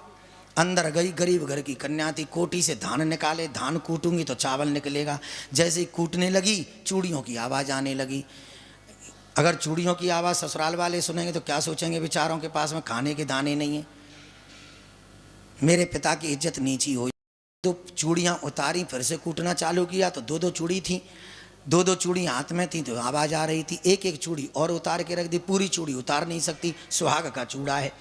तो एक चूड़ी हाथ में रह गई। अब की बार धान कूटती हैं तो आवाज़ नहीं आई। संत दत्तात्रेय कहते हैं, उस कन्या के ऐसे क्रियाकलाप को देखने से मुझे ज्ञान हो गया, संत को एकांत में रहना चाहिए। 1 में गुम शुम, 2 में पढ़ाई, 3 में बातचीत, 4 में लड़ाई। भीड़ भड़का में ना भजन होगा, लड़ाई दंगा और होगा। इसलिए भीड़ से हट करके एकांत निवासी संत को रहना चाहिए। मैंने मधुमक्खी से यही सीखा। मधुमक्खी शहद का संग्रह कर करके छत्ता में इकट्ठा करती है, मैं कल खाऊंगी, परसों खाऊंगी, ऐसे इकट्ठा करती है, भूखी प्यासी रहती है। एक बार मधुमक्खी शहद को लेने वाला व्यक्ति आया तो उसने हरी घास में आग लगाई, धुआं ही धुआं हो गया। जिन मधुमक्खियों का मन उस शहद से लगा हुआ था वो तो अंधी होकर के ख़त्म हो गई, और जिनका उस शहद से कोई मतलब नहीं था वो भाग खड़ी हुई, उनकी रक्षा हो गई। संत को संग्रही नहीं होना चाहिए। यहाँ आश्रम हो गया तो अब वहाँ आश्रम बनाएंगे, वहाँ आश्रम हो गया तो वहाँ आश्रम बनाएंगे, और इससे मांगा उससे मांगा, ये संत को शोभा नहीं देता। बोलो राधे राधे। मैंने अजगर को भी गुरु बनाया। अजगर किसी की घर की नौकरी नहीं करता भैया, फिर भी उसको समय पर भोजन मिल जाता है, तो तुम काय को हाय हाय करने लगे हो। अजगर करही न चाकरी, पंक्षी करही न काम, दास मलूका कह गए सबके दाता राम। इस प्रकार से 24 गुरुओं की कथा कह करके सुनाई। सुखदेव गुरुदेव कहते हैं, राजन प्रभु ने हंस रूप में उद्धव जी को ज्ञान दिया है। सत्व, रज और तम, इन तीनों में से सतोगुण को बढ़ा करके रजोगुण तमोगुण को शांत कर देना चाहिए। यदि सतोगुण की प्रधानता होगी तो रजोगुण और तमोगुण स्वतः ही शांत होते चले जाएंगे। हे उद्धव, मैं ही समस्त जीवों में भिन्न भिन्न रूपों में निवास करता हूँ। प्राणियों एवं पदार्थों में अलग अलग रूपों में मैं निवास करता हूँ। मैं ही उत्पत्ति, स्थिति और प्रलय का कारण हूँ। अक्षरों में मैं ओम हूँ, छंदों में मैं गायत्री हूँ, देवताओं में इंद्र हूँ, अदिति के पुत्रों में मैं वामन हूँ, मनुष्यों में राजा हूँ, वर्णों में ब्राह्मण हूँ। समस्त ब्रह्मांड मेरा ही स्वरूप है। इसलिए मेरे ही स्वरूप को जान करके आराधना करनी चाहिए। भागवत धर्म का निरूपण प्रभु ने उद्धव को किया। उद्धव जी को बद्रीनाथ धाम जाने की आज्ञा दी है। उद्धव की आंखों में आंसू थे। सबको प्रणाम करके प्रभु को प्रणाम किया, उन्हीं के चरण पादुका लेकर के अब उद्धव जी महाराज बद्रीनाथ धाम में पधारे। आगे जब परमात्मा ने देखा कि आकाश, पृथ्वी, अंतरिक्ष में बड़े बड़े उत्पात हो रहे हैं, तो अपशकुनों को देख करके प्रभु ने सुधर्मा सभा में यदुवंशियों को बुला करके कहा कि हम लोग अब प्रभास क्षेत्र में चलते हैं। प्रभास क्षेत्र में सरस्वती पश्चिम की ओर बह रही है, हमें उस जगह चलना चाहिए। समुद्र के अंदर वो सरस्वती जाकर के मिल रही है। सबको लेकर के प्रभास क्षेत्र में आ गए। यहाँ पहुँचते ही सभी यदुवंशियों को लेकर के आए थे। तो यहाँ आकर के मैरिय नाम का एक घास था, पदार्थ, मैरिय नाम का नशीला पदार्थ सभी यदुवंशियों ने जैसे ही खाया तो सबको नशा हो गया। अब नशा होते ही सब लोग लड़ने झगड़ने लगे। अब जो बुरादा, जो मूसल को कूट कूट के बुरादा बना के फेंका था समुद्र में, समुद्रों की लहर से बहते बहते किनारे पर आया, एरका नाम की घास वो बन गया था। तो एरका नाम की घास को उखाड़ उखाड़ करके एक दूसरे पर सब लोग प्रहार करने लगे। श्री बलराम जी भी पृथ्वी में प्रवेश कर गए। भगवान श्री कृष्ण पीपल के पेड़ के नीचे लेटे थे। जरा नाम का व्याध आकर के वो जो कील फेंक दी थी, उस कील को इसने लेकर के बाण की नोक में लगाया और हिरण का कान जान के या हिरण का शरीर जान करके बाण छोड़ दिया।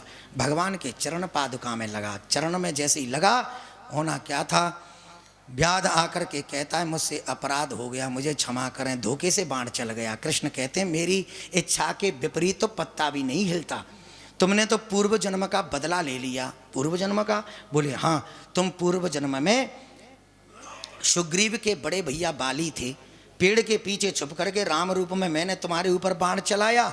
इस युग में तुमने झाड़ियों के पीछे खड़े होकर के मेरे ऊपर बाण चला दिए, दोनों का हिसाब बराबर हो गया। उसने क्षमा मांगी, प्रभु कृपा से वो बैकुंठ को चला गया। प्रभु ने अब दारुक सारथी को बुला करके द्वारका पहुंचाया। तुम द्वारका में जाओ और रुक्मिणी सबसे जाकर के कहना कि जल्दी से इस द्वारका को छोड़ दो, मेरे और रुक्मिणी के भवन को छोड़ करके द्वारका समुद्र में डूब जाएगी। दारुक सारथी आया, सभी देवता प्रभु का दर्शन करने के लिए पधारे हैं द्वारका में दारुक सारथी आया, समाचार दिया तो वसुदेव देवकी जी ने प्राणों का परित्याग कर दिया। अर्जुन कुछ स्त्रियों के साथ में लेकर के मथुरा आए। अनिरुद्ध के पुत्र जिसका नाम था वज्रनाभ, इसको मथुरा का राजा बनाया। अनिरुद्ध के बेटे वज्रनाभ को मथुरा का राजा बनाया। इस प्रकार से द्वारका की लीलाएं सुसंपन्न हो गई। सुखदेव जी महाराज ने कहा, 12 स्कंद में मैं तुम्हें कलयुग का वर्णन कर रहा हूं। धनवान ही गुणी होंगे और न्याय में अनीति, न्याय और अनीति में, अन्याय और अनीति में जिसके पास ज्यादा बल होगा वही जीतेगा। अन्याय और अनीति से ही प्राणी धनपति कलयुग में बन पाएगा।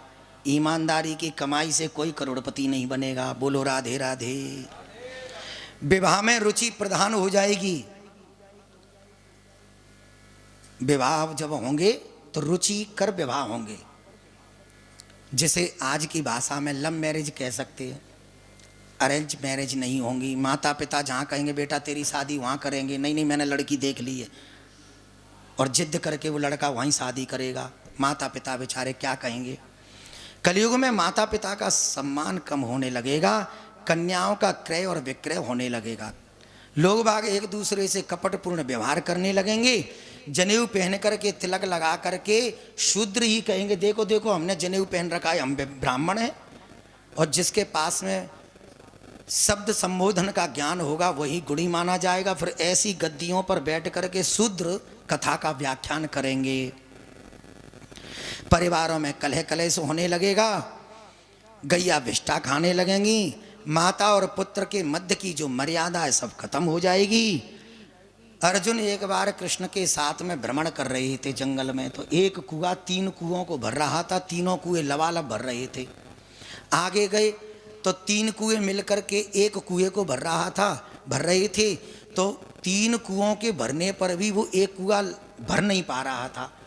अर्जुन ने कृष्ण से पूछा, ये मेरी समझ में नहीं आया, ये सब क्या चल रहा है। तो कृष्ण कहते हैं, भैया एक कुआं 3 कुओं को लबालब भर रहा है और 3 कुएं मिलकर के एक कुएं को नहीं भर पा रहे हैं। इसका मतलब है कलयुग में 3 बेटा मिलकर के एक माता पिता का पेट नहीं भर पाएंगे, और एक माता पिता 3 बेटाओं का भरण पोषण कर लेंगे। तो वो तो देखने को ही मिलता है। बेटा कोठी में रहता है, माता पिता किराए के मकान में डटे हुए हैं। इस प्रकार से कलयुग के वातावरण के विषय में बताया। अब मैंने तुम्हें 7 दिन की कथा सुनाई है, सुखदेव जी कह रहे हैं। अब भी तुम्हारे मन में अगर ये बात बैठी है कि मैं मरूंगा, तो तुम तो राजन मरिष्येति पशु बुद्धि मिमाम जही। अगर फिर भी तुम्हारे मन में ये बात बैठ गई कि मैं मरूंगा, तो तुम्हारी पशु बुद्धि है। अरे गुरुदेव कैसी बात कर रहे हो, मैं कैसे मर सकता हूँ? क्योंकि मैं शरीर नहीं, मैं आत्मा हूँ। ये शब्द जैसे ही राजा परीक्षित ने किए तो सुखदेव का हृदय गदगद हो गया। तेरे जैसे श्रोता को पाकर के आज मेरा जीवन धन्य हो गया। तेरा तक्षक कुछ भी नहीं बिगाड़ पाएगा और तू भगवान के चरण की शरण ग्रहण कर। 7 दिन की कथा तुझे मैंने सुनाई है, अब मैं चलना चाहता हूँ। राजा परीक्षित ने सुखदेव का पूजन किया है और पूजन करके निवृत्त हुए। जन्मे जय ने राजा परीक्षित के सुरक्षा के बड़े सुंदर इंतजाम कर रखे हैं। सुखदेव जी की तो विदाई हो गई। आज तक्षक आ रहा है राजा परीक्षित को डसने के लिए। कथा ये भी मिलती है पुराणों में, एक कश्यप नाम के पंडित जी से रास्ते में मुलाकात हो गई तक्षक की। इच्छाधारी नाग था। कश्यप नाम के पंडित जी से कहा, पंडित जी कहाँ जा रहे हो? बोले आज तक्षक के डसने से राजा परीक्षित की मृत्यु होगी, तो तुम क्या करोगे? बोले मैं अपनी मंत्र शक्ति से राजा को जीवित कर दूंगा। फिर क्या होगा? बोले प्रसन्न होकर के जन्मे जय मुझे ढेर सारा धन देगा। धन के आकांक्षा में मैं उनके पास जा रहा हूँ। तक्षक ने कहा, बोले तक्षक मैं ही हूँ, और नाग के रूप में प्रकट हो गया। अरे मेरा काटा हुआ तो पानी भी नहीं मांगता, तुम भला कैसे जीवित कर सकते हो? बोले तुम परीक्षा लो। तो तक्षक ने कहा, ये हरा भरा पेड़ है, मैं इसमें फुसकार लगाता हूँ, तत्क्षण ये सूख जाएगा। तुम्हारे मंत्र में शक्ति है तो तुम हरा भरा कर देना। हुआ भी कुछ ऐसा ही। तक्षक ने पेड़ में फुसकार लगाई, तत्क्षण सूख गया। कश्यप नाम के पंडित जी ने जैसे ही प्रोक्षण किया जल का, तत्क्षण हरा भरा हो गया। जैसे ही हरा भरा हुआ तो तक्षक ने कहा, तुम प्रकृति में फेरबदल नहीं कर सकते, संत का श्राप झूठा हो जाएगा, इसलिए जितना धन चाहिए मैं दे दूंगा। तक्षक ने उसको धन दे दिया। कश्यप नाम के पंडित जी लौट गए। सोमवार का दिन था। भगवान शंकर की सेवार्चन के लिए पुष्प डलिया में रखे थे। जैसे ही हाथ बढ़ाया तक्षक प्रकट हो गया और नाक पर डसा। नाक पर डसते ही उसका शरीर जलने लगा। तक्षक अंतर ध्यान हो गया। जन्मे जय को जैसे ही पता मेरे पिता की मृत्यु हो चुकी है, दुष्ट तक्षक ने मेरे पिता को डसा है, मैं तक्षक को छोड़ूंगा नहीं। बड़े बड़े महामुनि ज्ञानियों को बुला करके यज्ञ कराया, सर्पनाश यज्ञ। जैसे ही निरपराधी बेचारे जिन्होंने अपराध भी नहीं किया था वो भी सर्प खिंच खिंच करके स्वाहा स्वाहा होने लगे। बोले तक्षक नहीं आया है, बोले तक्षक का भी मंत्र उच्चारण करो। जैसे ही तक्षक का मंत्र उच्चारण किया उसी क्षण इंद्र के आसन से लपेटा ले लिया। इंद्र का आसन भी खिंचने लगा, हाहाकार मच गया आकाश में। हे भगवान अब कौन रक्षा करेगा? इतने में आस्तिक मुनि का आगमन हुआ। आस्तिक मुनि ने और व्यास और नारद ने जन्मे जय को समझाया। कर्मणा जायते जंतु कर्मणैव विलीयते, सुखम दुखम भयम क्षेमम कर्मणैवा विपद्यते। कोउ न काउ सुख दुख करिदाता, निज कृत कर्म भोग शव भ्राता। अरे जन्मे जय, जब हमारा जन्म होता है तो जन्म के साथ हमारी मृत्यु भी पैदा होती है। इसलिए जीव की सगी बहन है ये मृत्यु। हम सब लोगों की सगी बहन है, हमारे साथ ही पैदा हुई है। इसलिए हम जब पैदा होते हैं तो हमारी हमारे मृत्यु की तारीख भी उसी दिन निश्चित हो जाती है। इसलिए तुम निरपराध जीवों की हिंसा में लगे हो, ये तुम्हें शोभा नहीं देता। अब जो होना था सो तो हो ही गया। अब परीक्षित जीवित तो होने वाले नहीं हैं।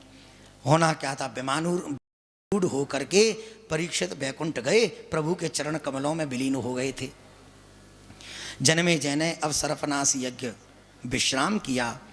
आगे सूत जी महाराज सौनकादिक 88,000 ऋषियों से कहते हैं, अब बताओ तुम्हें क्या सुनना है? तो सौनकादिक 88,000 ऋषि कहते हैं, महाराज ये हमने तो ये भी सुना है कि मृकंडू ऋषि के एक पुत्र थे मारकंडेय। ये अष्ट चिरजीवियों में माने जाते हैं। इनको भगवान ने कैसे दर्शन दिया? तो मारकंडेय ऋषि की भी कथा कह करके सुनाई। मारकंडेय ऋषि ने एक बार ऐसी तपस्या करी कि भगवान प्रकट हो गए। और भगवान प्रकट जैसे ही हुए तो भगवान से कहा, हे प्रभु हमें आपकी माया का दर्शन करना है। आपकी माया कैसी है? तो मार्कंडेय ऋषि को माया का दर्शन कराने के लिए अद्भुत लीला का विस्तार किया। बटवृक्ष के पत्ते पर बाल रूप में प्रभु शयन कर रहे हैं। छोटे से नन्हे से बालक बन गए और दाहिने चरण का अंगूठा अपने मुख में चूस रहे हैं। करार विंदेन पदार विंदम मुखार विंदे विनिवेशयंतम वटस्य पत्रस्य पुटेशयानम बालम मुकुंदम मनसा स्मरामि। ऐसे बाल रूप का दर्शन जैसे ही किया, उस बालक ने गहरी सांस ली तो मार्कंडेय ऋषि गहरी श्वास के माध्यम से उस बालक के मुख में होते हुए उदर में चले गए, पेट में चले गए। जैसे ही पेट में गए तो वहां तो कुछ और ही देखा। क्या देखा? बोले नदी, पर्वत, वृक्ष, तालाब, नदियां, समुद्र सब दिखाई पड़ा और अपना आश्रम दिखाई पड़ा। आश्रम में बैठे हुए स्वयं भजन कर रहे हैं, ये दर्शन कर लिया। अरे मैं कहाँ आ गया, ये सोच ही रहे थे। समाधि खुलती उससे पूर्व वो बालक के मुख से बाहर आ गए। प्रभु से कहा, प्रभु आपकी माया का दर्शन मैंने कर लिया। सूत जी महाराज ने 88,000 ऋषियों को सुंदर कथा कह करके सुनाई। कहा जिन्होंने कथा नहीं सुनी है उनके लिए पुनरावृत्ति का व्याख्यान दिया। अब कुछ लोग तो 7 दिन बराबर यहाँ रहे, कुछ लोग आज ही आए या कुछ लोग कल आए थे। अगर वो 7 दिन तक चलने वाली भागवत को 2 मिनट के अंदर सुनता है, सार को, उसे पूरी कथा का फल प्राप्त हो जाता है। बोलो राधे राधे। अब 7 दिन से बैठे हुए ये ना समझ बैठना बोले हमने अपने पैसे समय बर्बाद किया, इससे अच्छा तो आज ही आ जाते। हाँ, ऐसे ना समझना। हाँ, बोलो राधे राधे। श्रीमद् भागवत महापुराण इसका नाम है। श्री के कहे से बास लक्ष्मी को होत है, मद के कहे से अहंकार मिट जावत है। भा के कहे से भाग्य खुल जात जीवन के, गा के कहे से गर्गुमान मिट जावत हैं। वाके कहे से वैराग्य होत जीवन में, तास के कहे से तन तरुण हो जावत है। ऐसी श्रीमद् भागवत जो नर सुने वो भव से बेड़ा पार हो जावत है। श्रीमद् भागवत महापुराणम इसका संपूर्ण नाम है। इसमें 18,000 श्लोक हैं, 335 अध्याय हैं और 12 स्कंद हैं। प्रथम स्कंद में आप लोगों ने राजा परीक्षित को श्राप लगा और घर द्वार छोड़ करके जंगल में गए। और म्रियमाण पुरुष का कर्तव्य क्या है, जिसके जीवन के 7 दिन शेष बचे हों उसे क्या करना चाहिए, यहाँ तक आपने प्रथम स्कंद की कथा सुनी। द्वितीय स्कंद में सुखदेव जी ने जवाब दिया, श्वास श्वास पर कृष्ण भजो व्रता श्वास मत खोए, ना जाने या श्वास की फिर आवन होए न होए। द्वितीय स्कंद में ही सृष्टि विषयक प्रश्न किए गए और सृष्टि का कैसे विस्तार हुआ यह चर्चा द्वितीय स्कंद में आप लोगों ने सुना। तृतीय स्कंद में भक्त के भाव को पूर्ण कैसे करते हैं, विदुर जी के घर में आकर के केले के छिलके पाए, पृथ्वी की कैसे स्थापना हुई, ये कथा आप लोगों ने तृतीय स्कंद में सुना। चतुर्थ स्कंद में सती अनुसुईया और अत्रि मुनि के घर में तीनों देवता कैसे बेटे बने, यह कथा। सती चरित्र और उत्तानपाद के बेटा ध्रुव जी के प्रसंग को आप लोगों ने सुना। पंचम स्कंद में प्रियव्रत की कथा, जड़ भरत जी की कथा और 28 प्रकार के नरकों का वर्णन 26वें अध्याय में किया गया। यहाँ तक आप लोगों ने कथा सुनी।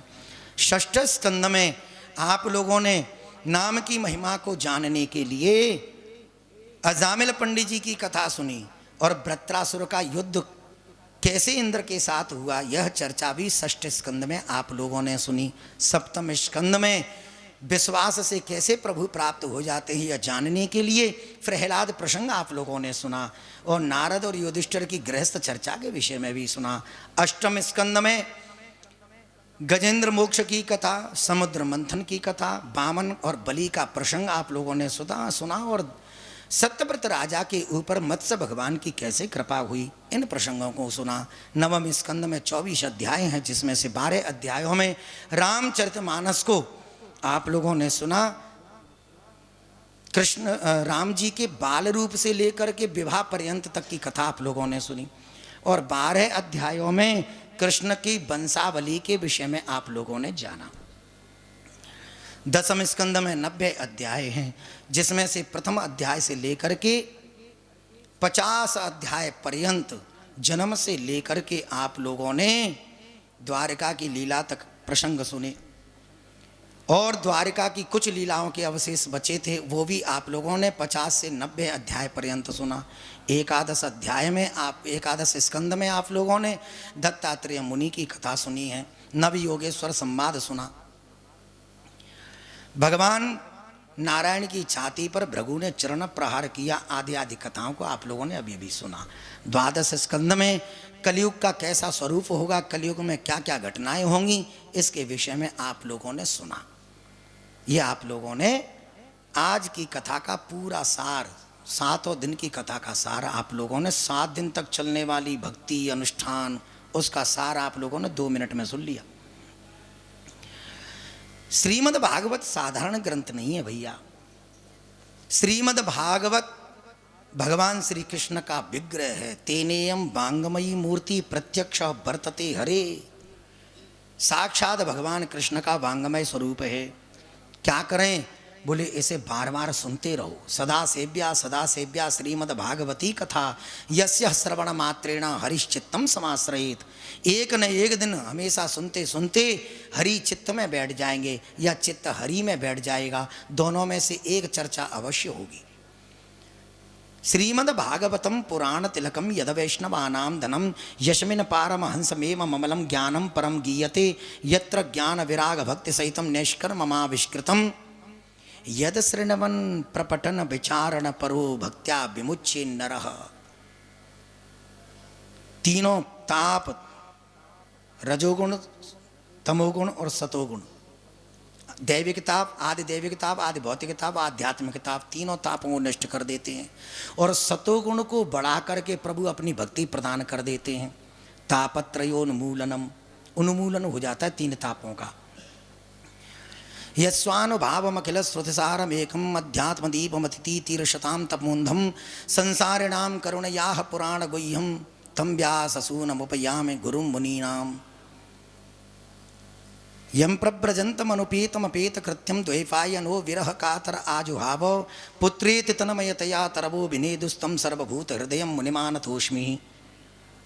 वो सुखदेव जी जिन्होंने इसकी आराधना करके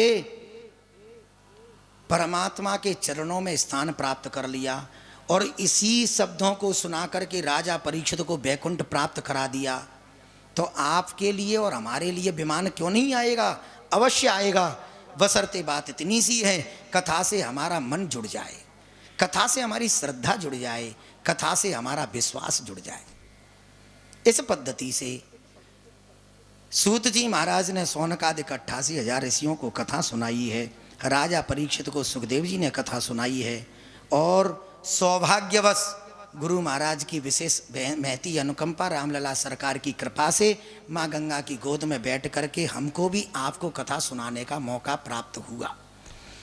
पचौरी परिवार बहुत भाग्यशाली है, नहीं तो इस कथा की कोसों दूर तक कोई चर्चा नहीं थी। इसलिए कुछ रिश्तेदार मन में विचार कर कथा करानी थी तो हमको क्यों नहीं बुलाया? भैया कथा की कोई तैयारी नहीं थी, ये तो अचानक ही कथा बैठ गई। अचानक तो अचानक ही होती है। अचानक कैसे? गुरु महाराज की आज्ञा हो गई। बोले तुम महामृत्युंजय जप करा रहे हो? बोले महाराज महामृत्युंजय जब आचार्य ही कह रहे हैं कि देवी भागवत और हो जाए, देवी भागवत का पाठ, बोलो अच्छी बात है। बोले आचार्य जी ने यह भी कहा है कि भागवत जी का भी पाठ हो जाए। बोले ये तो और अच्छी बात है, भागवत पीठ है। बोले रामचरितमानस का पाठ भी हो जाए। अरे वो ये तो और अच्छी बात है। तो गुरु महाराज ने कहा जब सब कुछ ही कर रहे हो और परिवार पूरा इकट्ठा ही हो रहा है तो भागवत पीठ पर तुम भागवत ही सुन लो। देखो ये देव योग ही है, योग संजोग ये है और ये गुरु महाराज की कृपा है जो ये सब सुलभ हो गया। हमें भी 10 दिन पहले फ़ोन आया, सब तैयारी हो गई और ठाकुर जी की ऐसी कृपा हुई, कार्तिक के महीने में हमारे पास में भी 2-2 3-3 कथा होती हैं। ये वाली डेट भी हमको खाली मिल गई।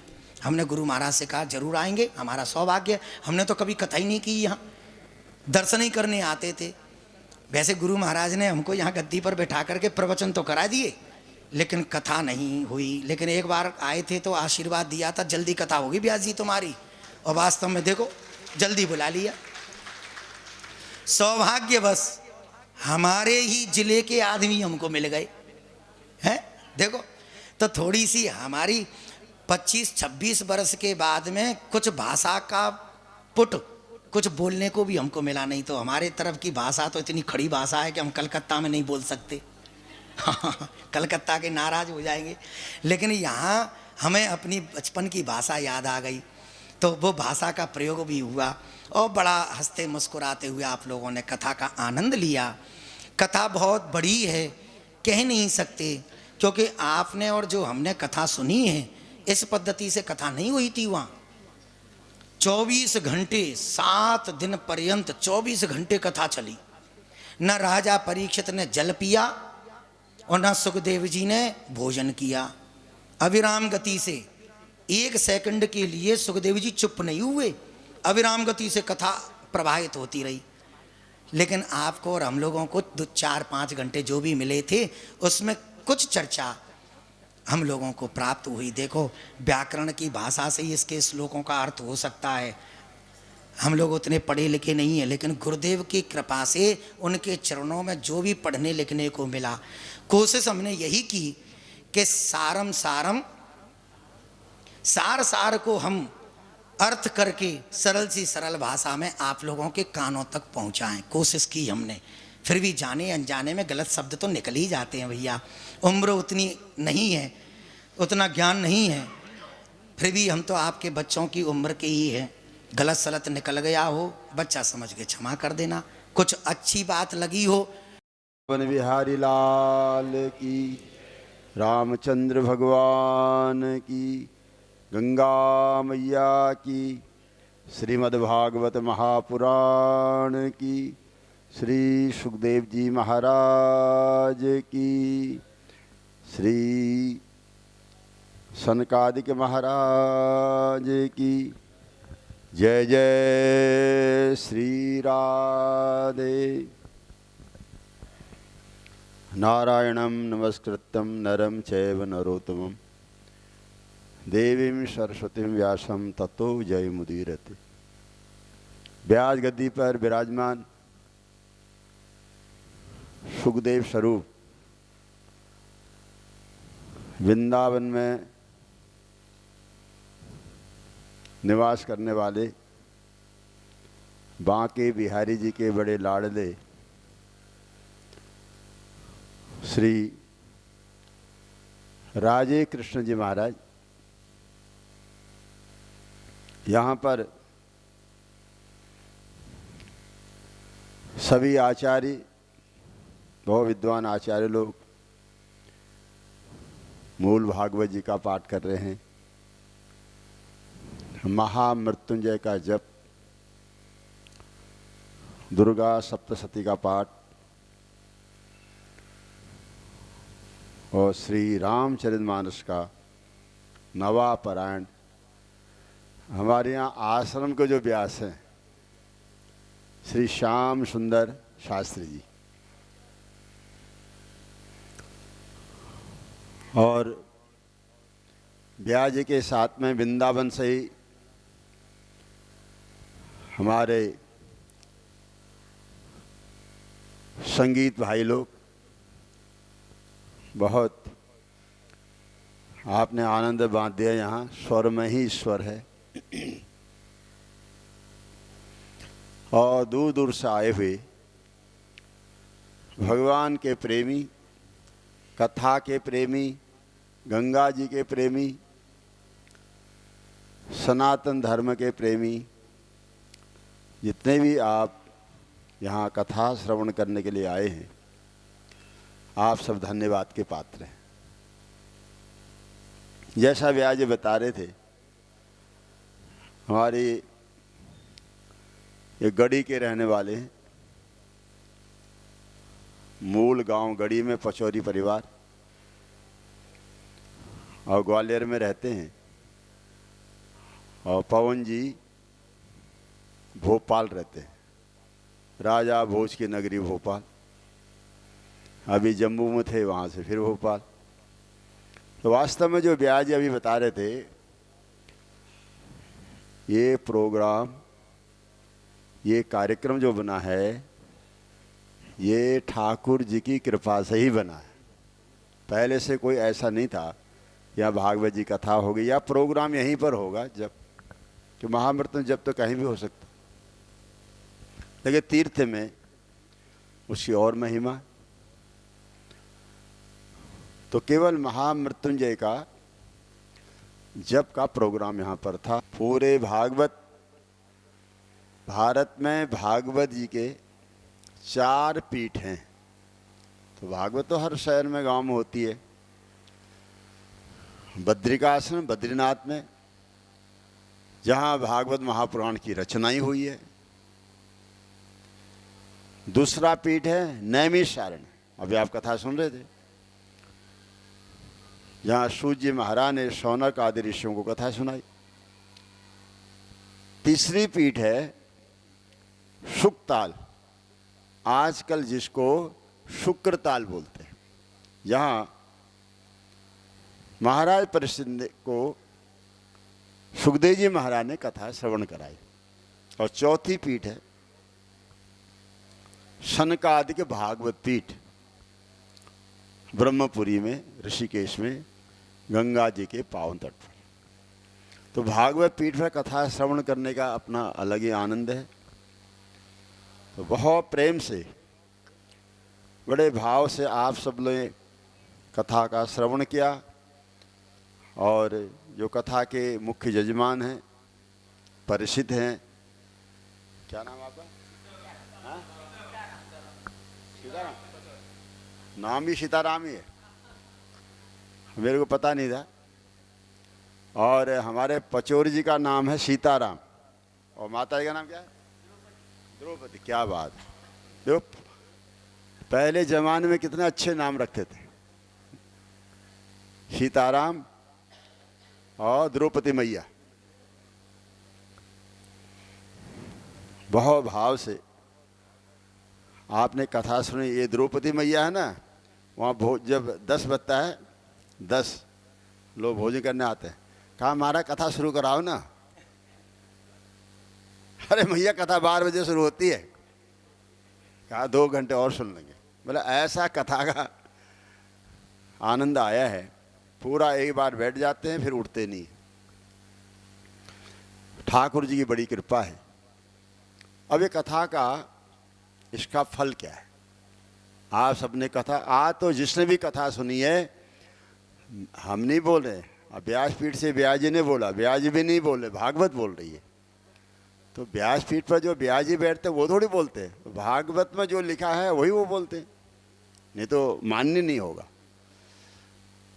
जिसने आज श्रीमद् भागवत पुराण की कथा श्रवण की यहाँ बैठ करके, उसको 7 दिन तक, 7 दिवस तक जो कथा सुनने का फल मिलता है वो आज ही मिल गया। ऐसा आप संशय नहीं करना। क्यों? भगवान कहते हैं ना, ओम पूर्णमदः पूर्णमिदं पूर्णात् पूर्णमुदच्यते। लड्डू पूरा खा जाओ तो मीठा लगेगा, थोड़ा खाओगे तब भी मीठा। आज पूरा कथा का सार आपको श्रवण करने को मिला है। तो कथा का यही फल है, जैसे अभी व्यास जी ने बताया, सदा सेव्य श्रीमद् भागवती कथा। सदा है वो, सदा, यानी कि 1 बार 2 बार 10 बार 100 बार, कितनी बार भागवत कथा सुनना चाहिए? निरंतर, सदा। आपको यही फल, यही प्रार्थना करना चाहिए, हमको फिर से भागवत जी की कथा श्रवण करने को मिले। यही उसका फल है। ये तो सब मनोकामनाएं पूरी होती हैं, हो ही जाएंगी, होनी भी चाहिए।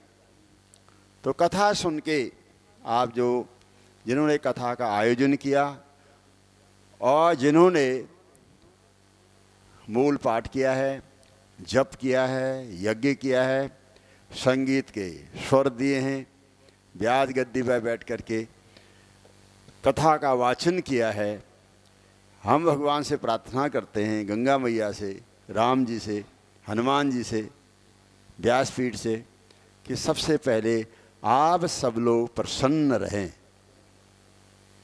सब प्रसन्न रहें।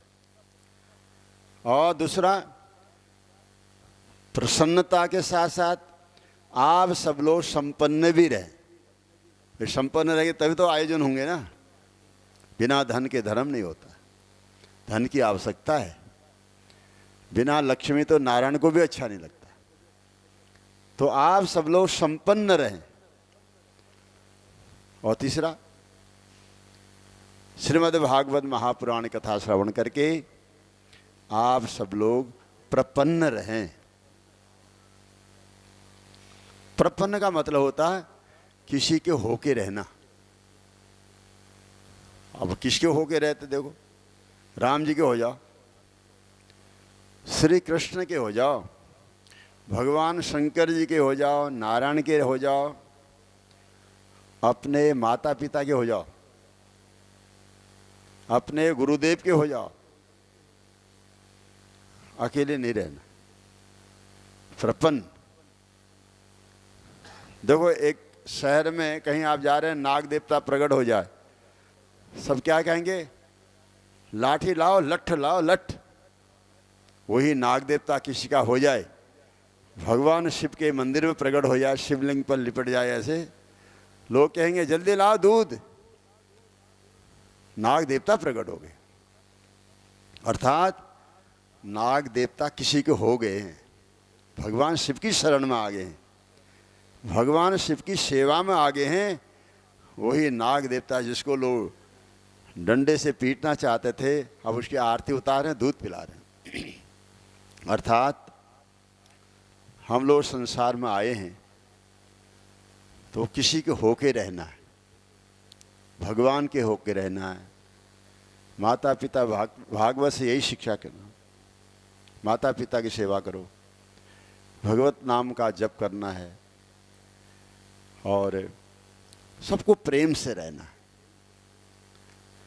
तो यहाँ आए आप, 7 दिन तक आपने तपस्या किया और व्यास गति पर, वो तो व्यास हैं, व्यास माने विस्तार, उनका काम है बड़ाई करना, विस्तार से बोलना, हमारे गुरुजी ऐसे, हमारे गुरुजी ऐसे। ठीक है,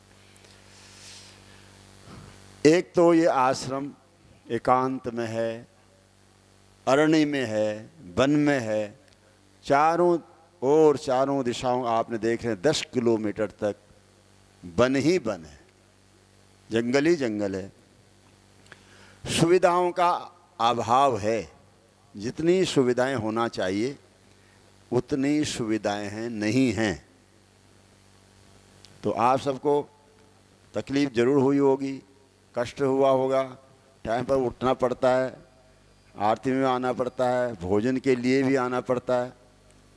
कहीं कहीं तो लोग सुबह 10 बजे उठते हैं, मंजन नहीं करते, यहाँ तो भोजन करो, मंजन नहीं भोजन करो 10 बजे। तो जो भी आपको यहाँ कष्ट हुआ है उसको कष्ट न मान करके, यदि हम उसको कष्ट न माने, उसको हम तप माने, तप। राम जी ने तप किया तो हमने भी तप किया। आपको थोड़ी ठंडी भी लगी होगी, गर्म पानी भी नहीं मिला होगा, और कोई ऐसी व्यवस्था है नहीं कि गंगा जल को गर्म कर दे। वहाँ गंगा जी बहुत शीतल है और शीतकाली है। ये इस कार्तिक के महीने में आप सबने गंगा जी का स्नान किया, भगवान का रोज आप आरती में आए, दर्शन किया, तो आपको पूरा फल प्राप्त हो गया पूजा का। 12 ज्योतिर्लिंग का आपने दर्शन किया है, कथा भी श्रवण किया है, सेवा भी की है, रोटी भी बेली है, परोसा भी है, वहाँ साफ सफाई भी किया है, यहाँ भी सफाई किया है। तो ये बहुत बड़ी आपने तपस्या की, आप तप किया है। तो फिर आपका आश्रम है और भक्तों ने इतना बड़ा बनाया। ये आश्रम यहाँ कम से कम 1000 आदमी की व्यवस्था यहाँ रह सकते हैं। 1000 आदमी के लिए बर्तन की व्यवस्था है, 1000 आदमी के लिए भोजन की व्यवस्था है, कंबल आदि की व्यवस्था है, रहने की व्यवस्था है, रह सकते हैं। तो ज़्यादा भीड़ आती, लोग यहाँ भी हॉल में भी रह जाते हैं, जहाँ भोजन करते हैं उसमें ठहर जाते हैं। सब भक्तों ने मिलकर के और इतना बहुत विशाल आश्रम बनाया, कम से कम 80 कमरे के आसपास हैं। तो आश्रम का अर्थ होता आश्रम, सब आओ और परिश्रम करो। सबको परिश्रम करना, सबको मिलके सेवा करना, सबको इसको साफ सफाई रखना है। ये आश्रम, ये ब्रह्मपुरी ब्रह्मपुरी ही रहे, ये तपस्थल तप स्थल ही रहे। वो लोग पूछते एसी एसी है कि नहीं, मैंने एसी है ना लगाने देंगे किसी को, कहा कूलर है, कूलर है भी नहीं और लगाने भी नहीं देंगे। एक बार बोलो 8-10 एसी ले आए थे, मैंने कहा भैया तप स्थल है ये, यहाँ भी तप ही होना चाहिए, थोड़ा तपिए, गर्मी सहन करिए, ठंडी सहन करिए, भूख सहन करिए। मर्यादा पुरुषों श्री राम जी ने यहाँ तप किया है, गंगा शांत है, भागवत पीठ है। कभी आपके मन में ऐसा भाव आवे, ऐसा विचार आए, ऐसे ठाकुर जी कृपा करें, चलो हम भी यहाँ श्रीमद् भागवत महापुराण की कथा का आयोजन करेंगे। और आप कर सकते हैं, आपका आश्रम है। वो लोग पूछते हैं कितना खर्च आएगा, और खर्च तो जितने लोग लाओगे उतना खर्च आएगा। यहाँ का तो आश्रम का तो कोई खर्च है नहीं, यहाँ तो हम लोग किसी से एक पैसा लेते नहीं, क्योंकि कमरों का किराया लेते हों या बिजली का किराया लेते हों या पानी का लेते हों। ये तो ठाकुर जी का आश्रम है, खर्च भी कोई ज़्यादा नहीं है, भोजन का ही खर्च है। तो कथा, आपका मन कभी भी हो तो कथा करा सकते हैं। गंगा किनारे कथा का हजारों गुना ज़्यादा फल है। तो आप सब लोग जैसे आप प्रसन्नता पूर्वक अपने अपने घरों से आए हैं, प्रसन्न होकर के, ऐसे हम भगवान श्री राम जी से, भागवत पीठ से, गंगा मैया से प्रार्थना करते हैं। ऐसे ही आप प्रसन्नता पूर्वक सब अपने अपने घर पहुँचें और फिर आएं, बार बार आएं जब भी आपको मौका मिले, क्योंकि ये तो आना ही है यहाँ, ये तो सबका मायका है, चाहे पुरुष हों चाहे महिलाएं हों। राम जी का घर तो, राम जी तो हमारे माता पिता है ना, तो सबका मायका है। बेटियों को अपने मायके की बड़ी चिंता होती। तो आप 4 धाम कभी जाएं तो ये रास्ता तो यही है, यहाँ आ सकते हैं, ठहर सकते हैं। और यहाँ ऐसा कोई नियम भी नहीं कितने दिन रुकना, जब तक आपका मन करे रुको।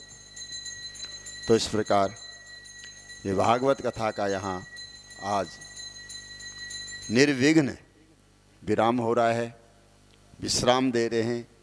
आगे व्यास महाराज जी फिर कथा होगी। बहुत हमारे पास व्यास भगवान यहाँ आते हैं। व्यास जी से भी अब निवेदन तो क्या करें, आज्ञा ही है, आते रहें। आपको भी हो सकता है यहाँ व्यवस्थाएं कम है, सेवक कम है, सेवा करने वाले कम हैं, और हमको भी आप देख रहे हैं, हम भी जो है कितना अवस्था होगी पता नहीं, जो भी होगा अब क्या मेरे को पता नहीं। तो जो भी है आप देख रहे, सफ़ेद दाढ़ी होगी तो अवस्था कुछ हो ही गई होगी। फिर भी आप सबके बराबरी हम चल रहे हैं, आप सबके साथ में रहते हैं। भोजन में आपके साथ, चाय में आपके साथ, कथा में आपके साथ, हवन में आपके साथ, गंगा किनारा आपके साथ, कोई आता उसके साथ और जाता था उसके साथ।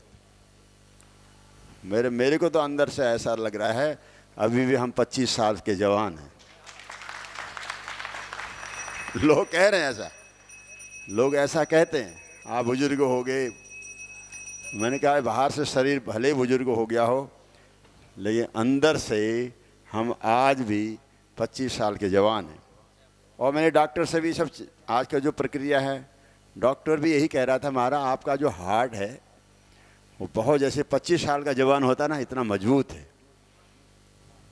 वो अच्छी बात है। तो कोई भी किसी को कष्ट हो, ये तपस्या है। और फिर आप आइए, आपका आश्रम है, आपका घर है, अपने घर में क्या पूछना किसी से। तो बार बार यहाँ कथा हो इन्हीं शुभकामनाओं के साथ। और हम सीताराम जी को और ये द्रौपदी मैया को बहुत बहुत बधाई देते हैं, शुभकामना देते हैं। तो आपने अपने बच्चों को इतने अच्छे संस्कार दिए हैं, हर माँ बाप को ऐसे संस्कार देना चाहिए। और बहुत कोई ज़्यादा अवस्था भी नहीं बच्चों की, चाहे बेटियां हों चाहे बेटा कितने हनुमान और हप्पौनी नाम है, एक हनुमान ही ठीक है। और बेटियां त्रिदेवी, हाँ सब आए, वो भी आगे मुराना वाले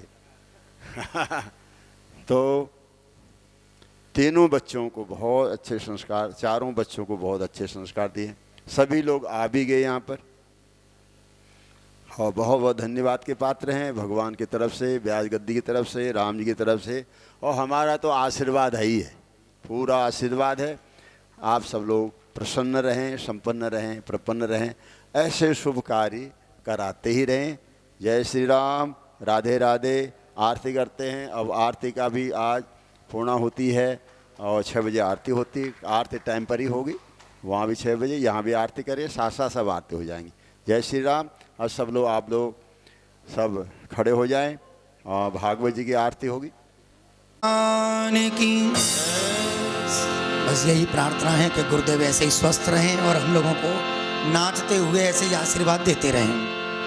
बांके बिहारी तेरी आरती गाऊं, बांके बिहारी तेरी आरती गाऊं, आरती गाऊं प्यारे तुमको मनाऊं, आरती गाऊं प्यारे तुमको मनाऊं, तुमको मनाऊं प्यारे आपको रिझाऊं, तुमको मनाऊं प्यारे आपको रिझाऊं। श्री बांके बिहारी तेरी आरती गाऊं, बांके बिहारी तेरी आरती गाऊं, मोर मुकुट तेरे शीस पे सोहे, मोर मुकुट तेरे शीश पे सोहे, प्यारी बंसी मेरो मन मोहे, प्यारी बंसी मेरो मन मोहे, या बंसी पे मैं तो भले भले जाऊं, बांके बिहारी तेरी आरती गाऊं, चरणों से निकली है गंगा प्यारी, चरणों से निकली है गंगा प्यारी, जिसने सारी दुनिया तारी, जिसने सारी दुनिया तारे, उन चरणों में शीस झुकाऊं, बांके बिहारी तेरी आरती गाऊं, व्यासदास के नाथ आप हो, व्यासदास के नाथ आप हो, सुख दुख जीवन प्यारे साथ आप हो, सुख दुख जीवन प्यारे साथ आप हो, ओ प्यारी छवि को मैं तो मन में बसाऊं, बांके बिहारी तेरी आरती गाऊं, श्री हरिदास के प्यारे तुम हो, श्री हरिदास के प्यारे तुम हो, मेरे मोहन जीवन धन हो,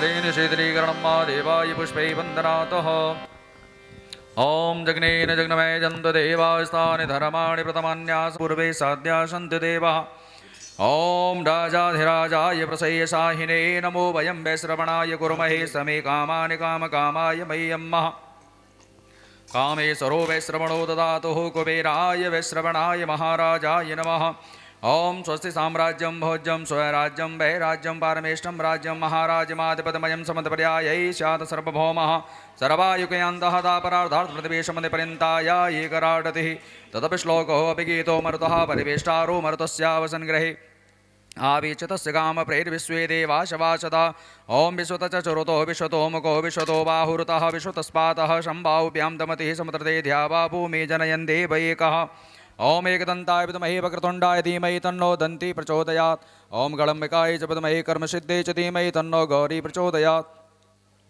ॐ नारायणाय विद्महे वासुदेवाय धीमहि तन्नो विष्णु प्रचोदयात् ॐ महालक्ष्मी च विद्महे विष्णुपत्नी च धीमहि तन्नो लक्ष्मी प्रचोदयात् ॐ देवकीनन्दनाय विद्महे यशोदावत्सलाय धीमहि तन्नो कृष्णः प्रचोदयात् ॐ वृषभानुजाय च विद्महे कृष्णप्रियाय च धीमहि तन्नो राधिका प्रचोदयात् ॐ दशरथाय विद्महे सीतावल्लभाय धीमहि तन्नो रामः प्रचोदयात् ॐ जनकात्मजाय च विद्महे रामप्रियाय च धीमहि तन्नो सीता प्रचोदयात् ॐ तत्पुरुषाय विद्महे महादेवाय धीमहि तन्नो रुद्रः प्रचोदयात् ॐ कात्यायनी च विद्महे कन्याकुमारी च धीमहि तन्नो देवी प्रचोदयात् ॐ अंजनी नंदनाय विद्महे वायुपुत्राय धीमहि तन्नो हनुमत प्रचोदयात् श्रीवन्तिकावैकुलचम्पकपाटलाब्जै पुण्यागजातिकरवीलरसालपुष्पै बिल्वा प्रबालतुलसीदलमञ्जरे वे त्वां पूजयामि जगदीश्वर मे प्रसीद नानासुगन्धपुष्पाणि यथा कालोद्भवानि च पुष्पाञ्जलिर्मया दत्तं गृह्णां परमेश्वर सकल कामना सिद्धर्थ